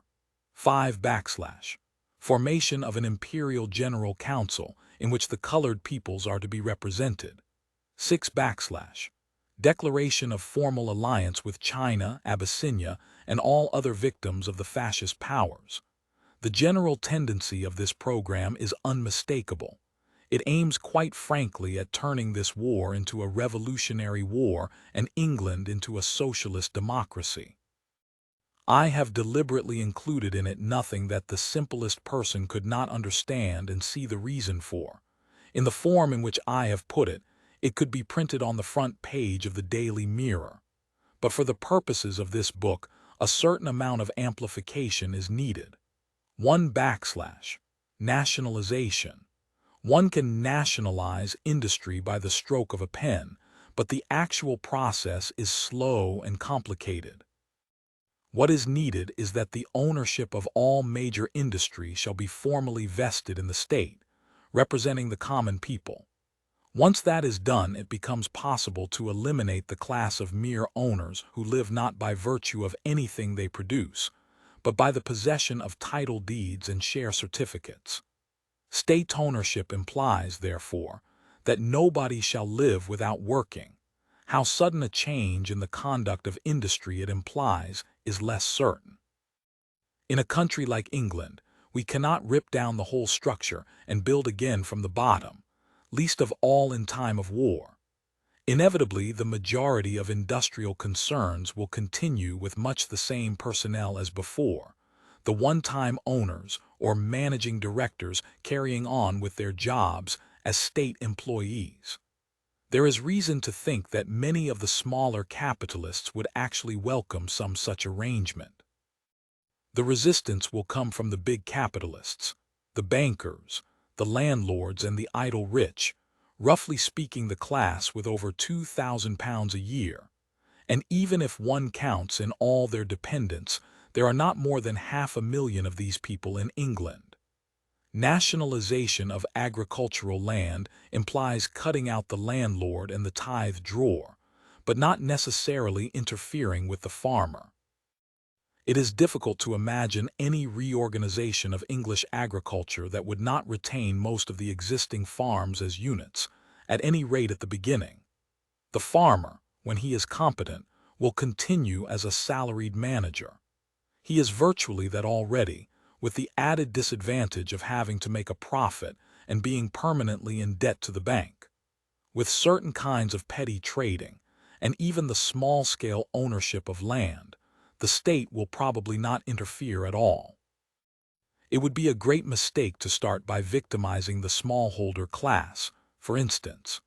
These people are necessary, on the whole they are competent, and the amount of work they do depends on the feeling that they are their own masters.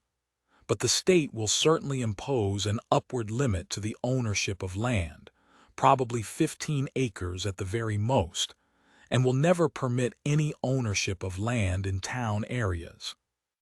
From the moment that all productive goods have been declared the property of the state, the common people will feel, as they cannot feel now, that the state is themselves. They will be ready then to endure the sacrifices that are ahead of us, war or no war. And even if the face of England hardly seems to change, on the day that our main industries are formally nationalized, the dominance of a single class will have been broken. From then onwards, the emphasis will be shifted from ownership to management, from privilege to competence. It is quite possible that state ownership will in itself bring about less social change than will be forced upon us by the common hardships of war. But it is the necessary first step without which any real reconstruction is impossible. 2. Incomes. Limitation of incomes implies the fixing of a minimum wage, which implies a managed internal currency based simply on the amount of consumption goods available. And this again implies a stricter rationing scheme than is now in operation. It is no use at this stage of the world's history to suggest that all human beings should have exactly equal incomes. It has been shown over and over again that without some kind of money reward, there is no incentive to undertake certain jobs. On the other hand, the money reward need not be very large. In practice, it is impossible that earnings should be limited quite as rigidly as I have suggested. There will always be anomalies and evasions, but there is no reason why 10 to 1 should not be the maximum normal variation, and within those limits some sense of equality is possible. A man with £3 a week and a man with £1,500 a year can feel themselves fellow creatures, which the Duke of Westminster and the sleepers on the embankment benches cannot. 3. Education. In wartime, educational reform must necessarily be promise rather than performance. At the moment, we are not in a position to raise the school-leaving age or increase the teaching staffs of the elementary schools. But there are certain immediate steps that we could take towards a democratic educational system. We could start by abolishing the autonomy of the public schools and the older universities, and flooding them with state-aided pupils chosen simply on grounds of ability. At present, public school education is partly a training in class prejudice and partly a sort of tax that the middle classes pay to the upper class in return for the right to enter certain professions. It is true that that state of affairs is altering. The middle classes have begun to rebel against the expensiveness of education, and the war will bankrupt the majority of the public schools if it continues for another year or two. The evacuation is also producing certain minor changes, but there is a danger that some of the older schools, which will be able to weather the financial storm longest, will survive in some form or another as festering centers of snobbery. As for the 10,000 private schools that England possesses, the vast majority of them deserve nothing except suppression. They are simply commercial undertakings, and in many cases their educational level is actually lower than that of the elementary schools. They merely exist because of a widespread idea that there is something disgraceful in being educated by the public authorities. The state could quell this idea by declaring itself responsible for all education, even if at the start this were no more than a gesture. We need gestures as well as actions. It is all too obvious that our talk of defending democracy is nonsense while it is a mere accident of birth that decides whether a gifted child shall or shall not get the education it deserves. 4. India. What we must offer India is not freedom, which, as I have said earlier, is impossible, but alliance, partnership, in a word, equality. But we must also tell the Indians that they are free to secede if they want to. Without that, there can be no equality of partnership, and our claim to be defending the colored peoples against fascism will never be believed. But it is a mistake to imagine that if the Indians were free to cut themselves adrift, they would immediately do so. When a British government offers them unconditional independence, they will refuse it, for as soon as they have the power to secede, the chief reasons for doing so will have disappeared. A complete severance of the two countries would be a disaster for India no less than for England. Intelligent Indians know this. As things are at present, India not only cannot defend itself, it is hardly even capable of feeding itself. The whole administration of the country depends on a framework of experts, engineers, forest officers, railwaymen, soldiers, doctors, who are predominantly English and could not be replaced within 5 or 10 years. Moreover, English is the chief lingua franca, and nearly the whole of the Indian intelligentsia is deeply anglicized. Any transference to foreign rule, for if the British marched out of India, the Japanese and other powers would immediately march in, would mean an immense dislocation. Neither the Japanese, the Russians, the Germans nor the Italians would be capable of administering India, even at the low level of efficiency that is attained by the British. They do not possess the necessary supplies of technical experts or the knowledge of languages and local conditions, and they probably could not win the confidence of indispensable go-betweens such as the Eurasians. If India were simply liberated, i.e. deprived of British military protection, the first result would be a fresh foreign conquest, and the second a series of enormous famines which would kill millions of people within a few years. What India needs is the power to work out its own constitution without British interference, but in some kind of partnership that ensures its military protection and technical advice. This is unthinkable until there is a socialist government in England.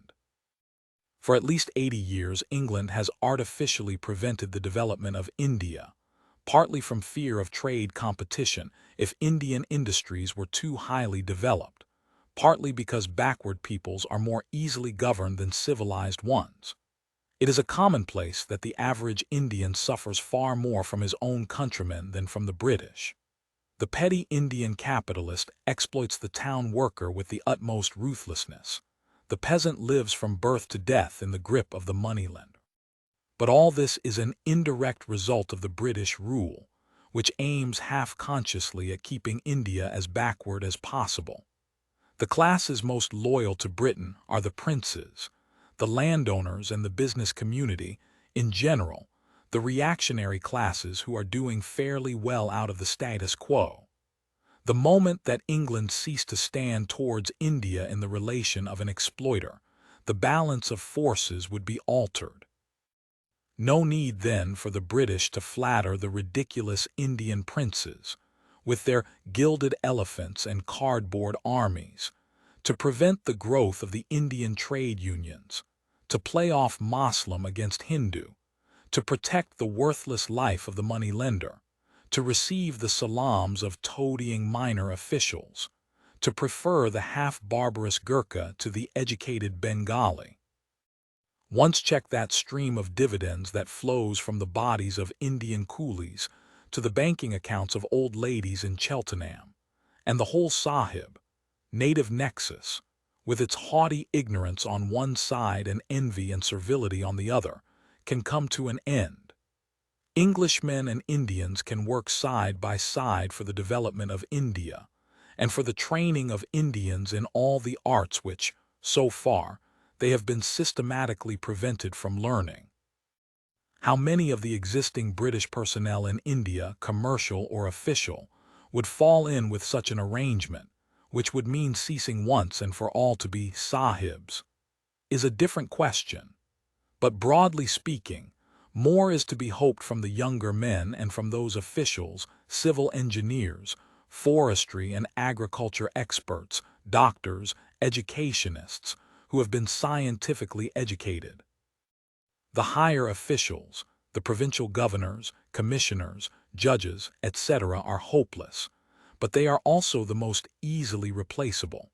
That, roughly, is what would be meant by dominion status if it were offered to India by a socialist government.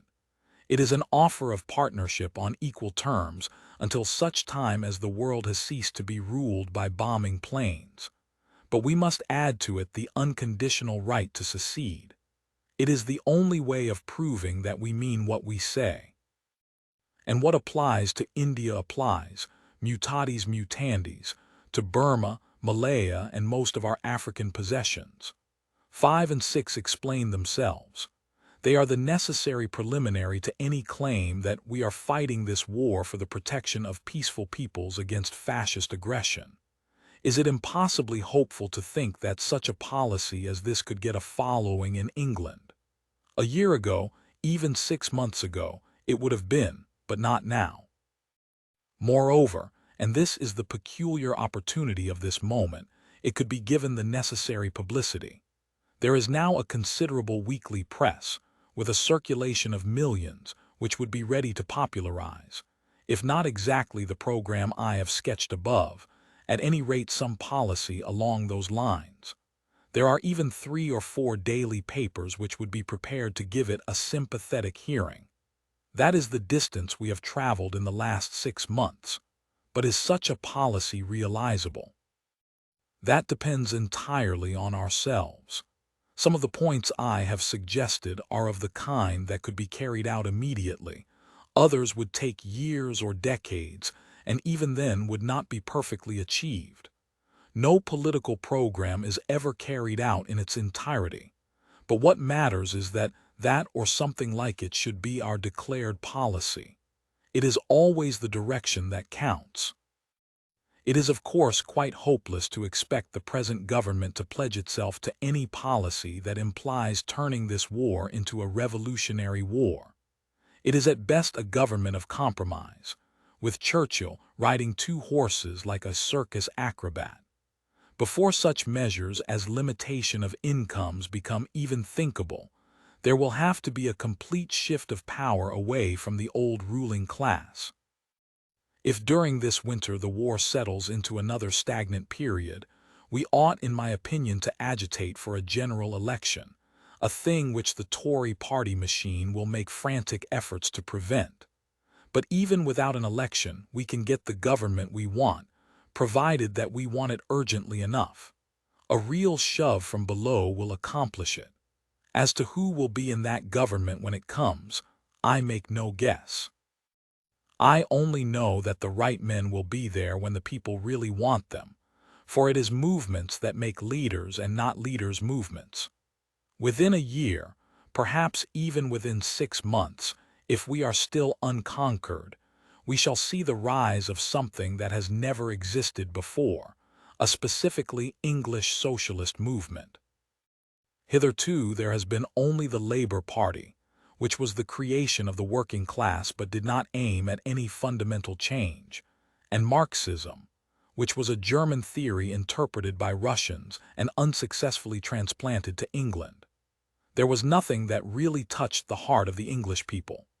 Throughout its entire history, the English socialist movement has never produced a song with a catchy tune, nothing like La Marseillaise or La Cucaracha, for instance.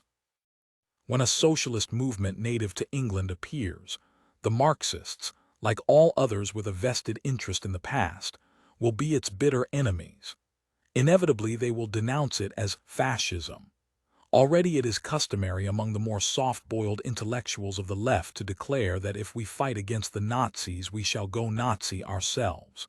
They might almost equally well say that if we fight Negroes, we shall turn black. To go Nazi, we should have to have the history of Germany behind us. Nations do not escape from their past merely by making a revolution. An English socialist government will transform the nation from top to bottom, but it will still bear all over it the unmistakable marks of our own civilization, the peculiar civilization which I discussed earlier in this book.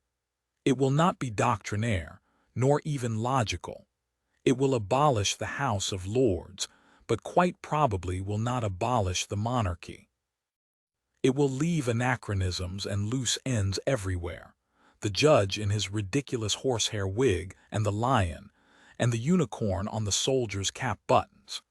It will not set up any explicit class dictatorship.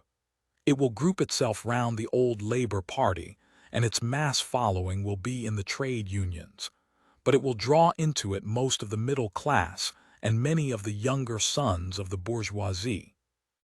Most of its directing brains will come from the new indeterminate class of skilled workers, technical experts, airmen, scientists, architects, and journalists, the people who feel at home in the radio and ferro-concrete age. But it will never lose touch with the tradition of compromise and the belief in a law that is above the state. It will shoot traitors, but it will give them a solemn trial beforehand, and occasionally it will acquit them. It will crush any open revolt promptly and cruelly, but it will interfere very little with the spoken and written word. Political parties with different names will still exist.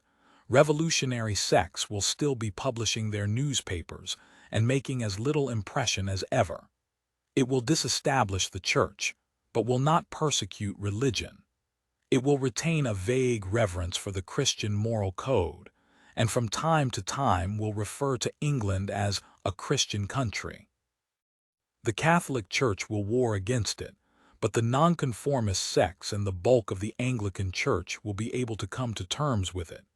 It will show a power of assimilating the past which will shock foreign observers and sometimes make them doubt whether any revolution has happened. But all the same it will have done the essential thing. It will have nationalized industry, scaled down incomes, set up a classless educational system. Its real nature will be apparent from the hatred which the surviving rich men of the world will feel for it.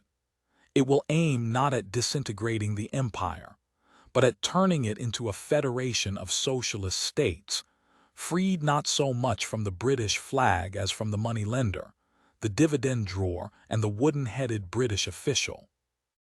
Its war strategy will be totally different from that of any property-ruled state, because it will not be afraid of the revolutionary aftereffects when any existing regime is brought down.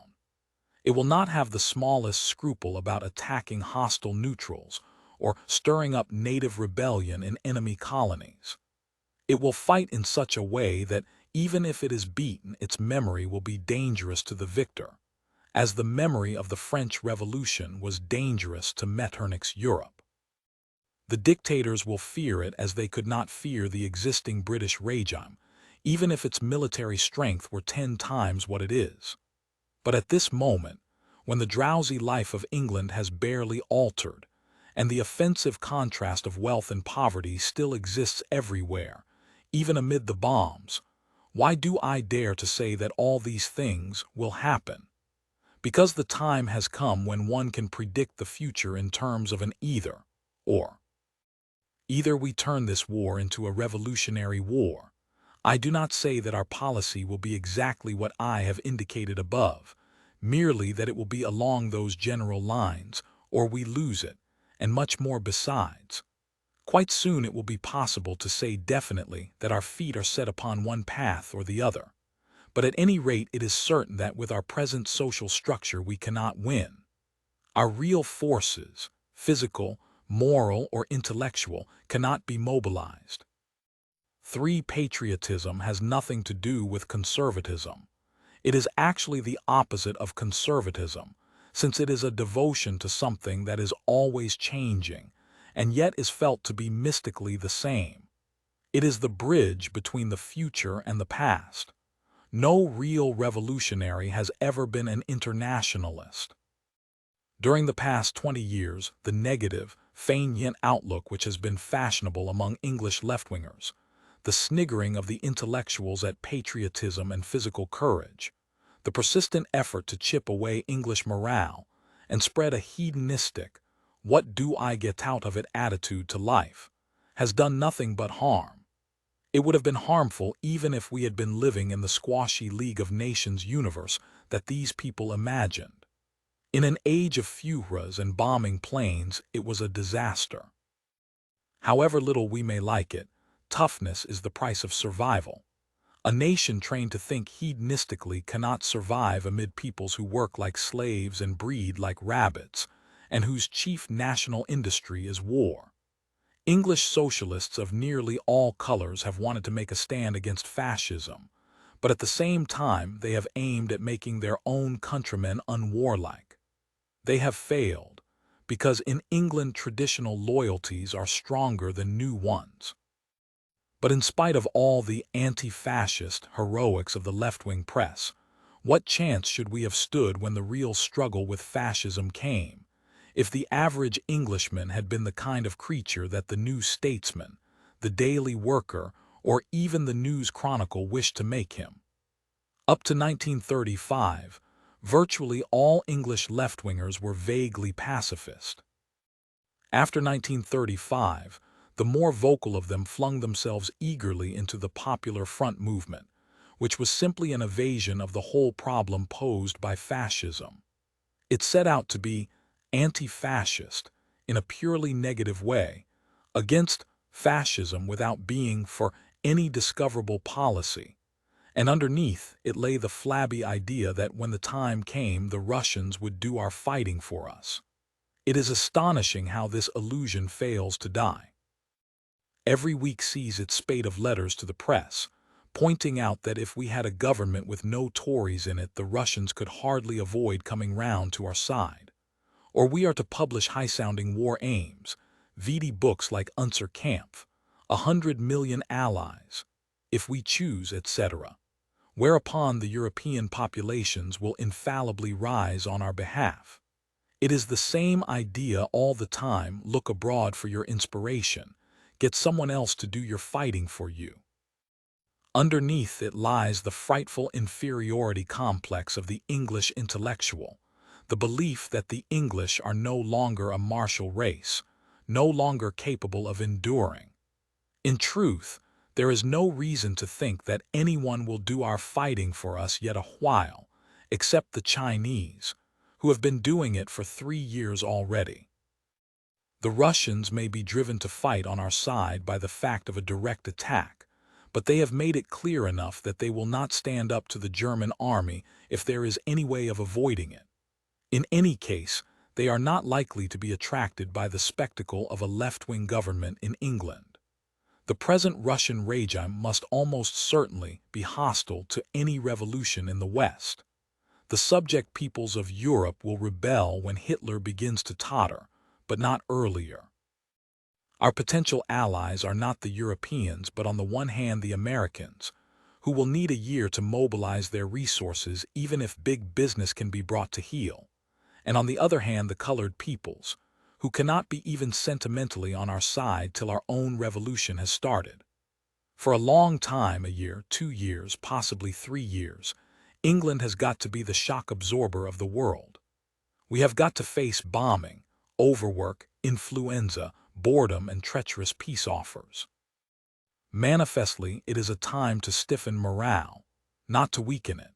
Instead of taking the mechanically anti-British attitude which is usual on the left, it is better to consider what the world would really be like if the English-speaking culture perished. For it is childish to suppose that the other English-speaking countries, even the USA, will be unaffected if Britain is conquered. Lord Halifax and all his tribe believe that when the war is over things will be exactly as they were before. Back to the crazy pavement of Versailles, back to democracy, i.e. capitalism, back to Dole queues and the Rolls-Royce cars, back to the gray top hats and the sponge-bag trousers in secula seculorum.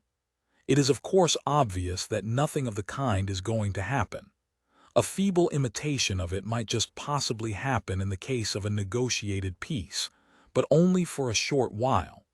Laissez-faire capitalism is dead. The choice lies between the kind of collective society that Hitler will set up and the kind that can arise if he is defeated.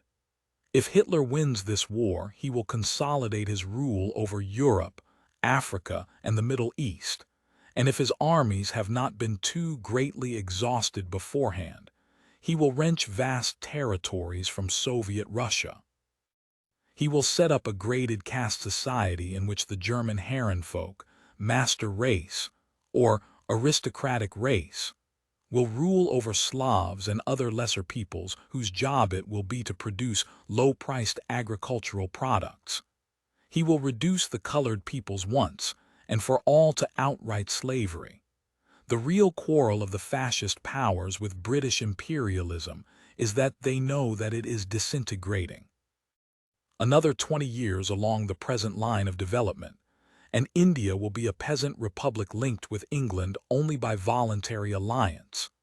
The semi-apes, of whom Hitler speaks with such loathing, will be flying aeroplanes and manufacturing machine guns. The fascist dream of a slave empire will be at an end. On the other hand, if we are defeated, we simply hand over our own victims to new masters who come fresh to the job and have not developed any scruples. But more is involved than the fate of the colored peoples. Two incompatible visions of life are fighting one another. Between democracy and totalitarianism, says Mussolini, there can be no compromise. The two creeds cannot even, for any length of time, live side by side. So long as democracy exists, even in its very imperfect English form, totalitarianism is in deadly danger. The whole English-speaking world is haunted by the idea of human equality, and though it would be simply a lie to say that either we or the Americans have ever acted up to our professions, still, the idea is there, and it is capable of one day becoming a reality. From the English-speaking culture, if it does not perish, a society of free and equal human beings will ultimately arise. But it is precisely the idea of human equality, the Jewish or Judeo-Christian idea of equality, that Hitler came into the world to destroy. He has, heaven knows, said so often enough. The thought of a world in which black men would be as good as white men and Jews treated as human beings brings him the same horror and despair as the thought of endless slavery brings to us. It is important to keep in mind how irreconcilable these two viewpoints are. Sometime within the next year, a pro-Hitler reaction within the left-wing intelligentsia is likely enough. There are premonitory signs of it already. Hitler's positive achievement appeals to the emptiness of these people, and, in the case of those with pacifist leanings, to their masochism. One knows in advance more or less what they will say. They will start by refusing to admit that British capitalism is evolving into something different, or that the defeat of Hitler can mean any more than a victory for the British and American millionaires. And from that, they will proceed to argue that, after all, democracy is just the same as, or just as bad as, totalitarianism. There is not much freedom of speech in England.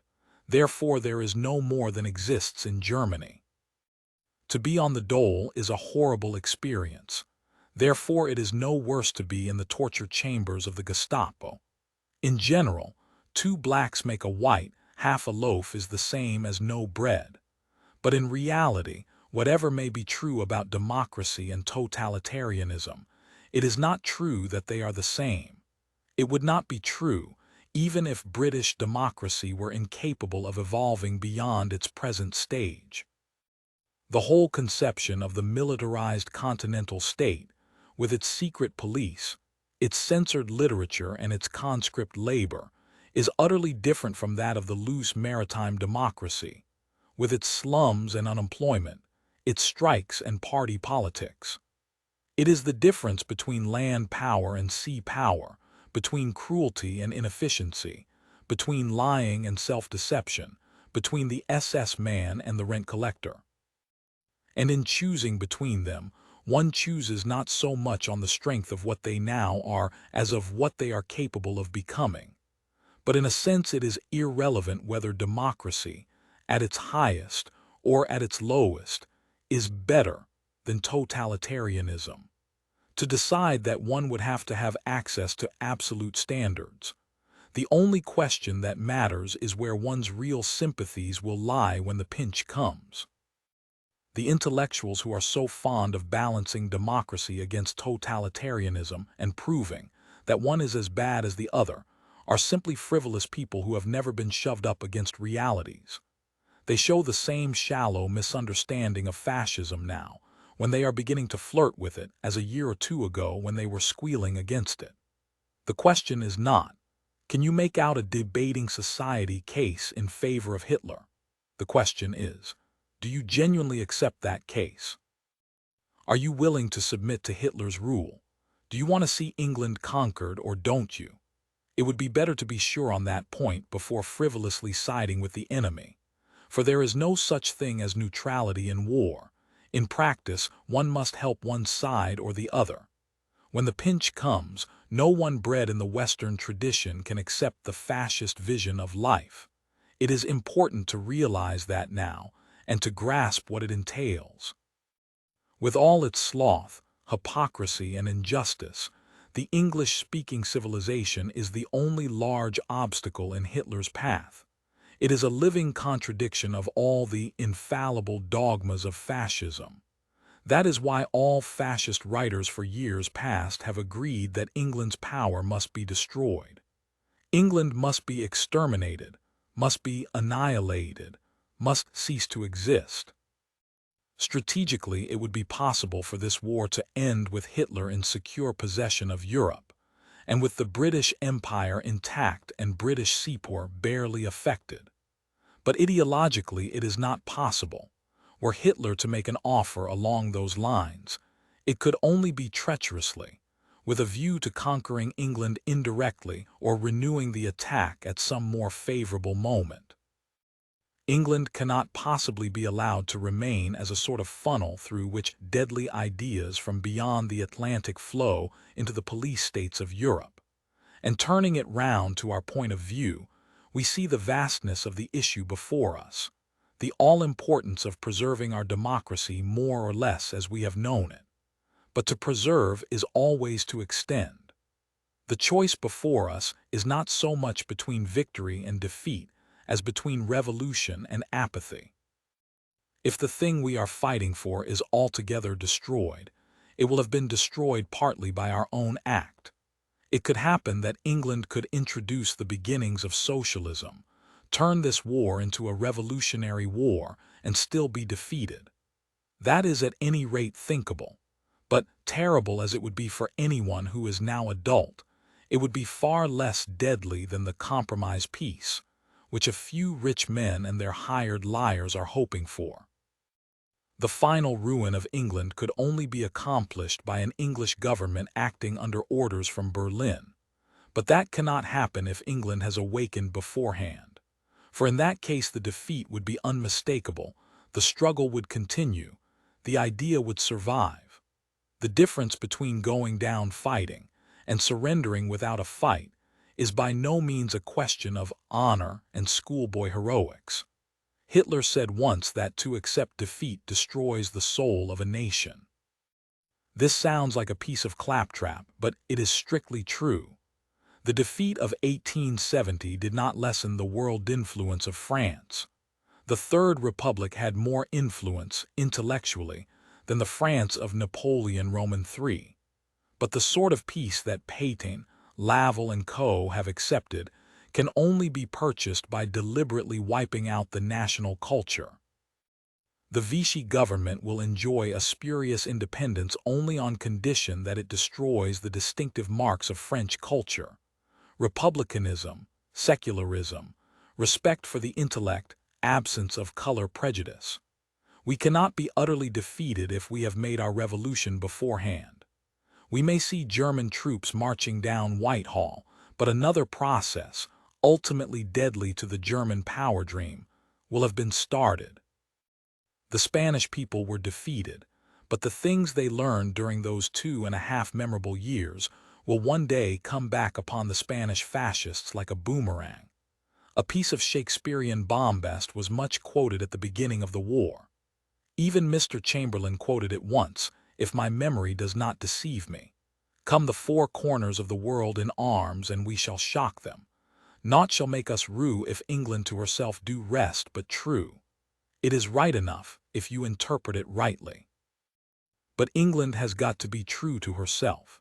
She is not being true to herself while the refugees who have sought our shores are penned up in concentration camps, and company directors work out subtle schemes to dodge their excess profits tax. It is goodbye to the tattler and the bystander, and farewell to the lady in the Rolls-Royce car. The heirs of Nelson and of Cromwell are not in the House of Lords. They are in the fields and the streets, in the factories and the armed forces, in the four-ale bar and the suburban back garden, and at present they are still kept under by a generation of ghosts. Compared with the task of bringing the real England to the surface, even the winning of the war, necessary though it is secondary. By revolution we become more ourselves, not less. There is no question of stopping short, striking a compromise, salvaging democracy, standing still. Nothing ever stands still. We must add to our heritage or lose it. We must grow greater or grow less. We must go forward or backward. I believe in England, and I believe that we shall go forward. A hanging it was in Burma, a sodden morning of the rains. A sickly light, like yellow tinfoil, was slanting over the high walls into the jail yard. We were waiting outside the condemned cells, a row of sheds fronted with double bars, like small animal cages. Each cell measured about 10 feet by 10 and was quite bare within except for a plank bed and a pot of drinking water. In some of them, brown, silent men were squatting at the inner bars, with their blankets draped round them. These were the condemned men, due to be hanged within the next week or two. One prisoner had been brought out of his cell. He was a Hindu, a puny wisp of a man, with a shaven head and vague liquid eyes. He had a thick, sprouting mustache, absurdly too big for his body, rather like the mustache of a comic man on the films. 6 tall Indian warders were guarding him and getting him ready for the gallows. 2 of them stood by with rifles and fixed bayonets, while the others handcuffed him, passed a chain through his handcuffs and fixed it to their belts, and lashed his arms tight to his sides. They crowded very close about him, with their hands always on him in a careful, caressing grip, as though all the while feeling him to make sure he was there. It was like men handling a fish which is still alive and may jump back into the water. But he stood quite unresisting, yielding his arms limply to the ropes, as though he hardly noticed what was happening. 8 o'clock struck, and a bugle call, desolately thin in the wet air, floated from the distant barracks. The superintendent of the jail, who was standing apart from the rest of us, moodily prodding the gravel with his stick, raised his head at the sound. He was an army doctor with a gray toothbrush mustache and a gruff voice. "For God's sake, hurry up, Francis," he said irritably. "The man ought to have been dead by this time. Aren't you ready yet?" Francis, the head jailer, a fat Dravidian in a white drill suit and gold spectacles, waved his black hand. Yes, sir," he bubbled. "All is satisfactorily prepared. The hangman is waiting. We shall proceed." "Well, quick march then. The prisoners can't get their breakfast till this job's over." We set out for the gallows. 2 warders marched on either side of the prisoner with their rifles at the slope. 2 others marched close against him, gripping him by arm and shoulder as though at once pushing and supporting him. The rest of us, magistrates and the like, followed behind. Suddenly, when we had gone 10 yards, the procession stopped short without any order or warning. A dreadful thing had happened. A dog, come goodness knows whence, had appeared in the yard. It came bounding among us with a loud volley of barks, and leapt round us wagging its whole body, wild with glee at finding so many human beings together. It was a large, woolly dog, half Airedale, half pariah. For a moment it pranced round us, and then, before anyone could stop it, it had made a dash for the prisoner and jumping up tried to lick his face. Everyone stood aghast, too taken aback even to grab at the dog. "Who let that bloody brute in here?" said the superintendent angrily. "Catch it, someone." A warder, detached from the escort, charged clumsily after the dog, but it danced and gamboled just out of his reach, taking everything as part of the game. A young Eurasian jailer picked up a handful of gravel and tried to stone the dog away, but it dodged the stones and came after us again. Its yaps echoed from the jail walls. The prisoner, in the grasp of the two warders, looked on incuriously, as though this was another formality of the hanging. It was several minutes before someone managed to catch the dog. Then we put my handkerchief through its collar and moved off once more, with the dog still straining and whimpering. It was about 40 yards to the gallows. I watched the bare brown back of the prisoner marching in front of me. He walked clumsily with his bound arms, but quite steadily, with that bobbing gait of the Indian who never straightens his knees. At each step his muscles slid neatly into place. The lock of hair on his scalp danced up and down. His feet printed themselves on the wet gravel. And once, in spite of the men who gripped him by each shoulder, he stepped slightly aside to avoid a puddle on the path.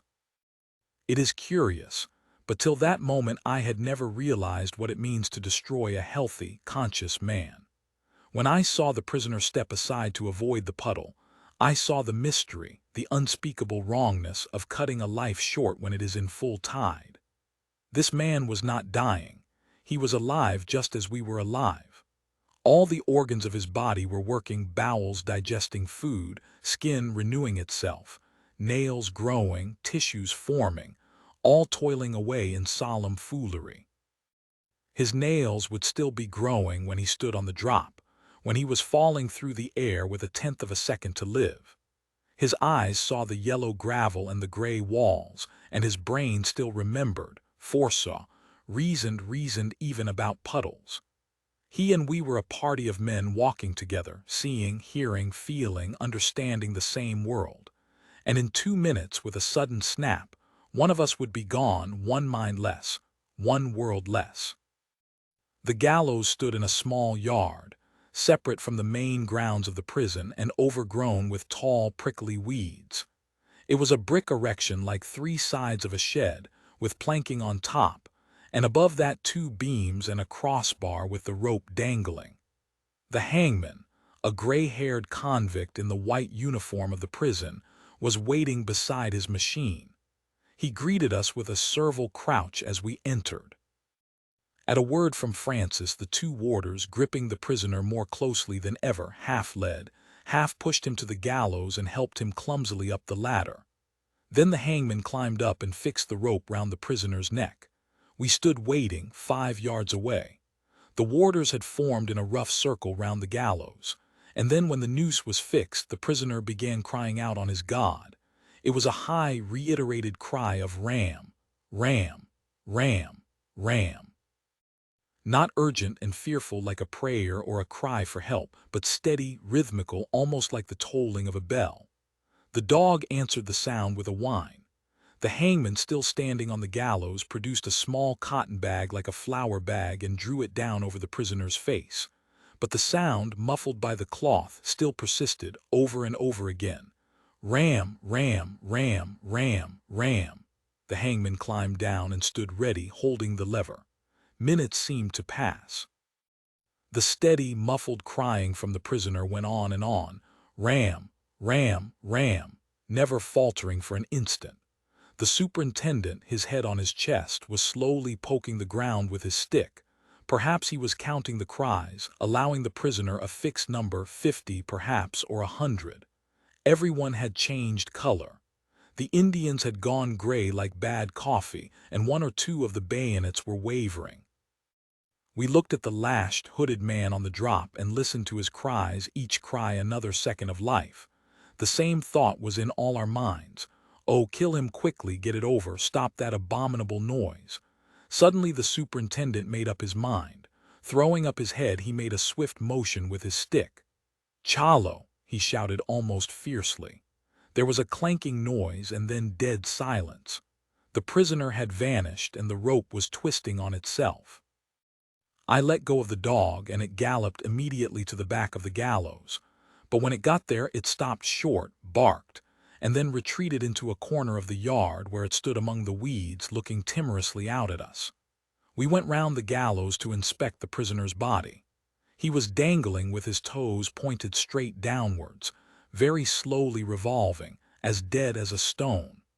The superintendent reached out with his stick and poked the bare body. It oscillated slightly. "He's all right," said the superintendent. He backed out from under the gallows and blew out a deep breath. The moody look had gone out of his face quite suddenly. He glanced at his wristwatch.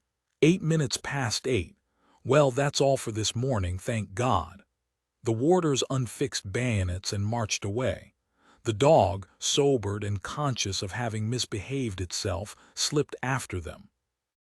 We walked out of the gallows yard, past the condemned cells with their waiting prisoners, into the big central yard of the prison.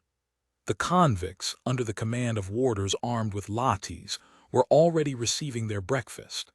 They squatted in long rows, each man holding a tin pannikin, while 2 warders with buckets marched round ladling out rice. It seemed quite a homely, jolly scene after the hanging. An enormous relief had come upon us now that the job was done. One felt an impulse to sing, to break into a run, to snigger. All at once everyone began chattering gaily. The Eurasian boy walking beside me nodded towards the way we had come, with a knowing smile. "Do you know, sir, our friend," he meant the dead man, when he heard his appeal had been dismissed, he pissed on the floor of his cell, from fright. "Kindly take one of my cigarettes, sir. Do you not admire my new silver case, sir? From the boxwallah, 2 rupees 8 annas, classy European style." Several people laughed at what nobody seemed certain. Francis was walking by the superintendent, talking garrulously. "Well, sir, all has passed off with the utmost satisfactoriness. It was all finished flick, like that. It is not always so, oh no. I have known cases where the doctor was obliged to go beneath the gallows and pull the prisoner's legs to ensure decease. Most disagreeable. Wriggling about, eh? That's bad," said the superintendent. "Ach, sir, it is worse when they become refractory. One man, I recall, clung to the bars of his cage when we went to take him out. You will scarcely credit, sir, that it took 6 warders to dislodge him, 3 pulling at each leg. We reasoned with him. 'My dear fellow,' we said, 'think of all the pain and trouble you are causing to us.' But no, he would not listen. Ach, he was very troublesome. I found that I was laughing quite loudly. Everyone was laughing. Even the superintendent grinned in a tolerant way. 'You'd better all come out and have a drink,' he said quite genially. 'I've got a bottle of whiskey in the car. We could do with it.' We went through the big double gates of the prison into the road. 'Pulling at his legs,' exclaimed a Burmese magistrate suddenly, and burst into a loud chuckling. We all began laughing again. At that moment Francis's anecdote seemed extraordinarily funny. We all had a drink together, native and European alike, quite amicably. The dead man was 100 yards away. Politics and the English language, most people who bother with the matter at all would admit that the English language is in a bad way, but it is generally assumed that we cannot by conscious action do anything about it. Our civilization is decadent, and our language, so the argument runs, must inevitably share in the general collapse. It follows that any struggle against the abuse of language is a sentimental archaism, like preferring candles to electric light or hansom cabs to aeroplanes. Underneath this lies the half-conscious belief that language is a natural growth, and not an instrument which we shape for our own purposes. Now, it is clear that the decline of a language must ultimately have political and economic causes. It is not due simply to the bad influences of this or that individual writer. But an effect can become a cause, reinforcing the original cause and producing the same effect in an intensified form, and so on indefinitely. A man may take to drink because he feels himself to be a failure, and then fail all the more completely because he drinks. It is rather the same thing that is happening to the English language. It becomes ugly and inaccurate because our thoughts are foolish, but the slovenliness of our language makes it easier for us to have foolish thoughts. The point is that the process is reversible. Modern English, especially written English, is full of bad habits which spread by imitation, and which can be avoided if one is willing to take the necessary trouble. If one gets rid of these habits, one can think more clearly, and to think clearly is a necessary first step towards political regeneration, so that the fight against bad English is not frivolous and is not the exclusive concern of professional writers. I will come back to this presently, and I hope that by that time the meaning of what I have said here will have become clearer. Meanwhile, here are 5 specimens of the English language as it is now habitually written. These 5 passages have not been picked out because they are especially bad.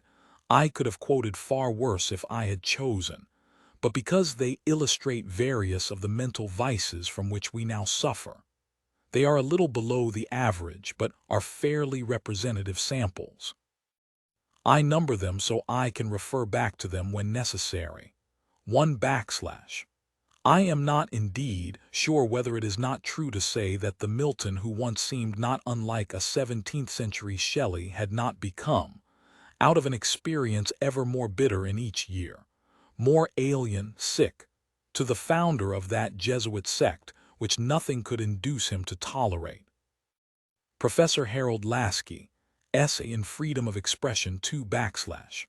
Above all, we cannot play ducks and drakes with a native battery of idioms which prescribe such egregious collocations of vocables as the basic put up with for tolerate or put at a loss for bewilder. Professor Lancelot Hogben Interglossa 3 backslash. On the one side we have the free personality. By definition it is not neurotic, for it has neither conflict nor dream. Its desires, such as they are transparent, for they are just what institutional approval keeps in the forefront of consciousness. Another institutional pattern would alter their number and intensity. There is little in them that is natural, irreducible, or culturally dangerous. But on the other side, the social bond itself is nothing but the mutual reflection of these self-secure integrities. Recall the definition of love. Is not this the very picture of a small academic? Where is there a place in this hall of mirrors for either personality or fraternity? Essay on Psychology in Politics, New York 4 backslash. All the best people from the gentlemen's clubs, and all the frantic fascist captains, united in common hatred of socialism and bestial horror of the rising tide of the mass revolutionary movement, have turned to acts of provocation, to foul incendiarism, to medieval legends of poisoned wells, to legalize their own destruction to proletarian organizations, and rouse the agitated petty bourgeoisie to chauvinistic fervor on behalf of the fight against the revolutionary way out of the crisis. Communist Pamphlet 5 backslash. If a new spirit is to be infused into this old country, there is one thorny and contentious reform which must be tackled, and that is the humanization and galvanization of the BBC.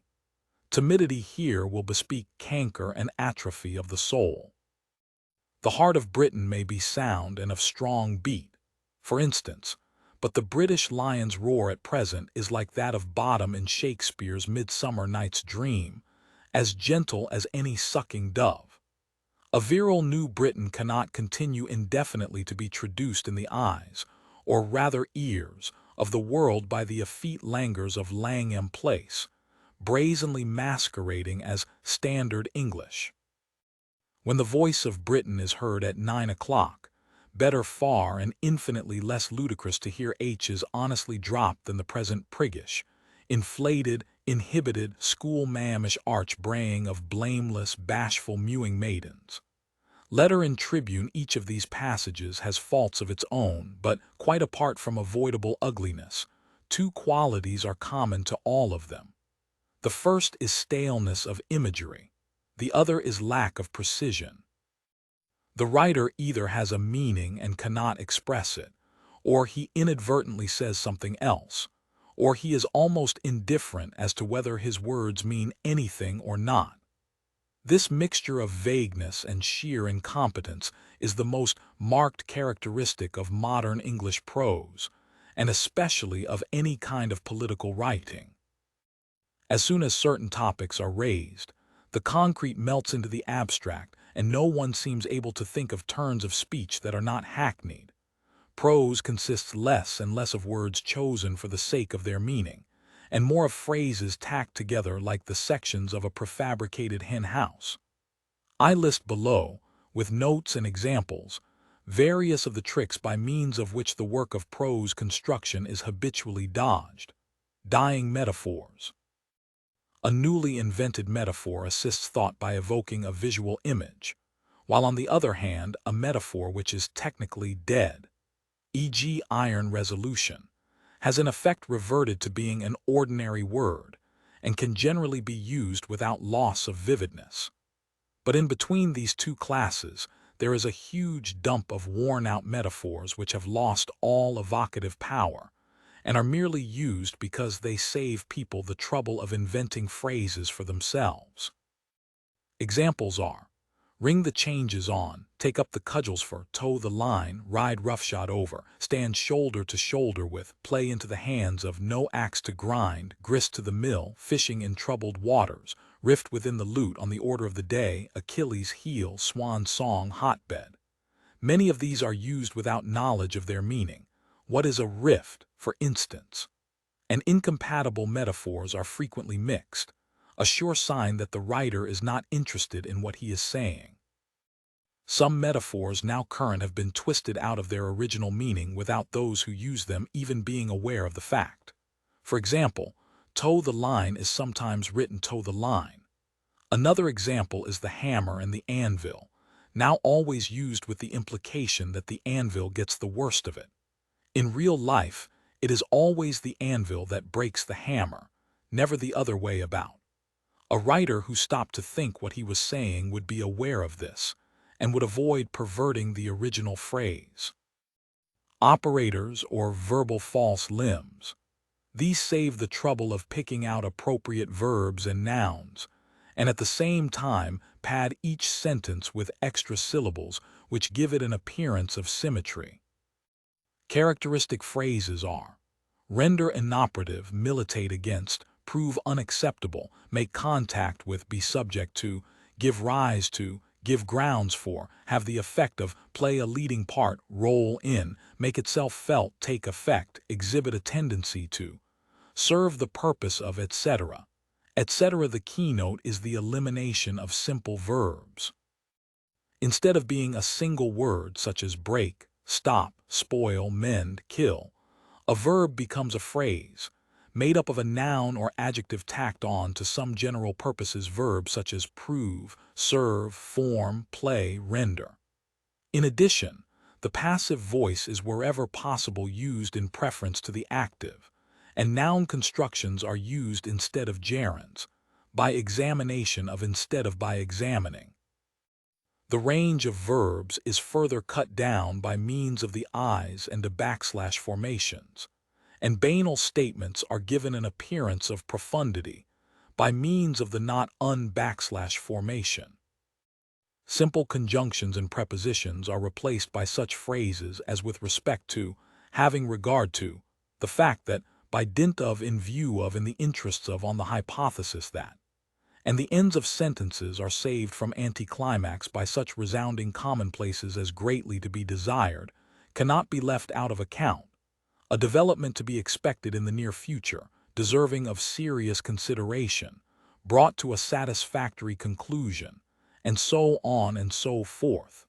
Pretentious diction. Words like phenomenon, element, individual as noun, objective, categorical, effective, virtual, basic, primary, promote, constitute, exhibit, exploit, utilize, eliminate, liquidate, are used to dress up simple statements and give an air of scientific impartiality to biased judgments. Adjectives like epoch-making, epic, historic, unforgettable, triumphant, age-old, inevitable, inexorable, veritable, are used to dignify the sordid processes of international politics, while writing that aims at glorifying war usually takes on an archaic color, its characteristic words being realm, throne, chariot, mailed fist, trident, sword, shield, buckler, banner, jackboot, clarion. Foreign words and expressions such as cul-de-sac, ancient regem, deus ex machina, mutatis mutandis, status quo, Gleichschaltung, Weltanschauung, are used to give an air of culture and elegance.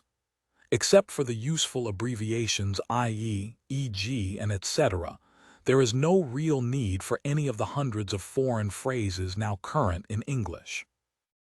Bad writers, and especially scientific, political, and sociological writers, are nearly always haunted by the notion that Latin or Greek words are grander than Saxon ones, and unnecessary words like expedite, ameliorate, predict, extraneous, deracinated, clandestine, subaqueous, and hundreds of others constantly gain ground from their Anglo-Saxon opposite numbers. The jargon peculiar to Marxist writing, hyena, hangman, cannibal, petty bourgeois, these gentry, lackey, flunky, mad dog, white guard, etc., consists largely of words and phrases translated from Russian, German, or French. But the normal way of coining a new word is to use a Latin or Greek root with the appropriate affix, and where necessary, the -i's formation. It is often easier to make up words of this kind, deregionalize, impermissible, extramarital, non-fragmentatory, and so forth, than to think up the English words that will cover one's meaning. The result, in general, is an increase in slovenliness and vagueness, meaningless words. In certain kinds of writing, particularly in art criticism and literary criticism, it is normal to come across long passages which are almost completely lacking in meaning. Words like romantic, plastic, values, human, dead, sentimental, natural, vitality, as used in art criticism, are strictly meaningless, in the sense that they not only do not point to any discoverable object, but are hardly even expected to do so by the reader. When one critic writes, "The outstanding feature of Mr. X's work is its living quality," while another writes, "The immediately striking thing about Mr. X's work is its peculiar deadness," the reader accepts this as a simple difference of opinion. If words like black and white were involved, instead of the jargon words dead and living, he would see at once that language was being used in an improper way. Many political words are similarly abused. The word fascism has now no meaning except in so far as it signifies something not desirable. The words democracy, socialism, freedom, patriotic, realistic, justice, have each of them several different meanings which cannot be reconciled with one another. In the case of a word like democracy, not only is there no agreed definition, but the attempt to make one is resisted from all sides. It is almost universally felt that when we call a country democratic, we are praising it. Consequently, the defenders of every kind of regime claim that it is a democracy, and fear that they might have to stop using the word if it were tied down to any one meaning. Words of this kind are often used in a consciously dishonest way. That is, the person who uses them has his own private definition, but allows his hearer to think he means something quite different. Statements like Marshal Pétain was a true patriot, the Soviet press is the freest in the world, the Catholic Church is opposed to persecution, are almost always made with intent to deceive. Other words used in variable meanings, in most cases more or less dishonestly, are class, totalitarian, science, progressive, reactionary, bourgeois, equality. Now that I have made this catalog of swindles and perversions, let me give another example of the kind of writing that they lead to. This time it must of its nature be an imaginary one. I am going to translate a passage of good English into modern English of the worst sort. Here is a well-known verse from Ecclesiastes. "I returned and saw under the sun that the race is not to the swift, nor the battle to the strong, neither yet bread to the wise, nor yet riches to men of understanding, nor yet favor to men of skill, but time and chance happeneth to them all. Here it is in modern English. Objective consideration of contemporary phenomena compels the conclusion that success or failure in competitive activities exhibits no tendency to be commensurate with innate capacity, but that a considerable element of the unpredictable must invariably be taken into account. This is a parody, but not a very gross one. Exhibit 3, above, for instance, contains several patches of the same kind of English. It will be seen that I have not made a full translation. The beginning and ending of the sentence follow the original meaning fairly closely, but in the middle the concrete illustrations, race, battle, bread, dissolve into the vague phrase success or failure in competitive activities. This had to be so, because no modern writer of the kind I am discussing, no one capable of using phrases like objective consideration of contemporary phenomena, would ever tabulate his thoughts in that precise and detailed way. The whole tendency of modern prose is away from concreteness. Now analyze these two sentences a little more closely. The first contains 49 words but only 60 syllables, and all its words are those of everyday life. The second contains 38 words of 90 syllables. 18 of its words are from Latin roots and 1 from Greek. The first sentence contains 6 vivid images and only one phrase, time and chance, that could be called vague. The second contains not a single fresh, arresting phrase, and in spite of its 90 syllables, it gives only a shortened version of the meaning contained in the first. Yet without a doubt, it is the second kind of sentence that is gaining ground in modern English. I do not want to exaggerate. This kind of writing is not yet universal, and outcrops of simplicity will occur here and there in the worst-written page. Still, if you or I were told to write a few lines on the uncertainty of human fortunes, we should probably come much nearer to my imaginary sentence than to the one from Ecclesiastes. As I have tried to show, modern writing at its worst does not consist in picking out words for the sake of their meaning, and inventing images in order to make the meaning clearer. It consists in gumming together long strips of words which have already been set in order by someone else, and making the results presentable by sheer humbug. The attraction of this way of writing is that it is easy. It is easier, even quicker, once you have the habit. To say, in my opinion, it is a not unjustifiable assumption than to say, I think. If you use ready-made phrases, you not only don't have to hunt about for words, you also don't have to bother with the rhythms of your sentences, since these phrases are generally so arranged as to be more or less euphonious. When you are composing in a hurry, when you are dictating to a stenographer, for instance, or making a public speech, it is natural to fall into a pretentious, Latinized style. Tags like a consideration which we should do well to bear in mind, or a conclusion to which all of us would readily assent will save many a sentence from coming down with a bump. By using stale metaphors, similes, and idioms, you save much mental effort at the cost of leaving your meaning vague, not only for your reader but for yourself. This is the significance of mixed metaphors.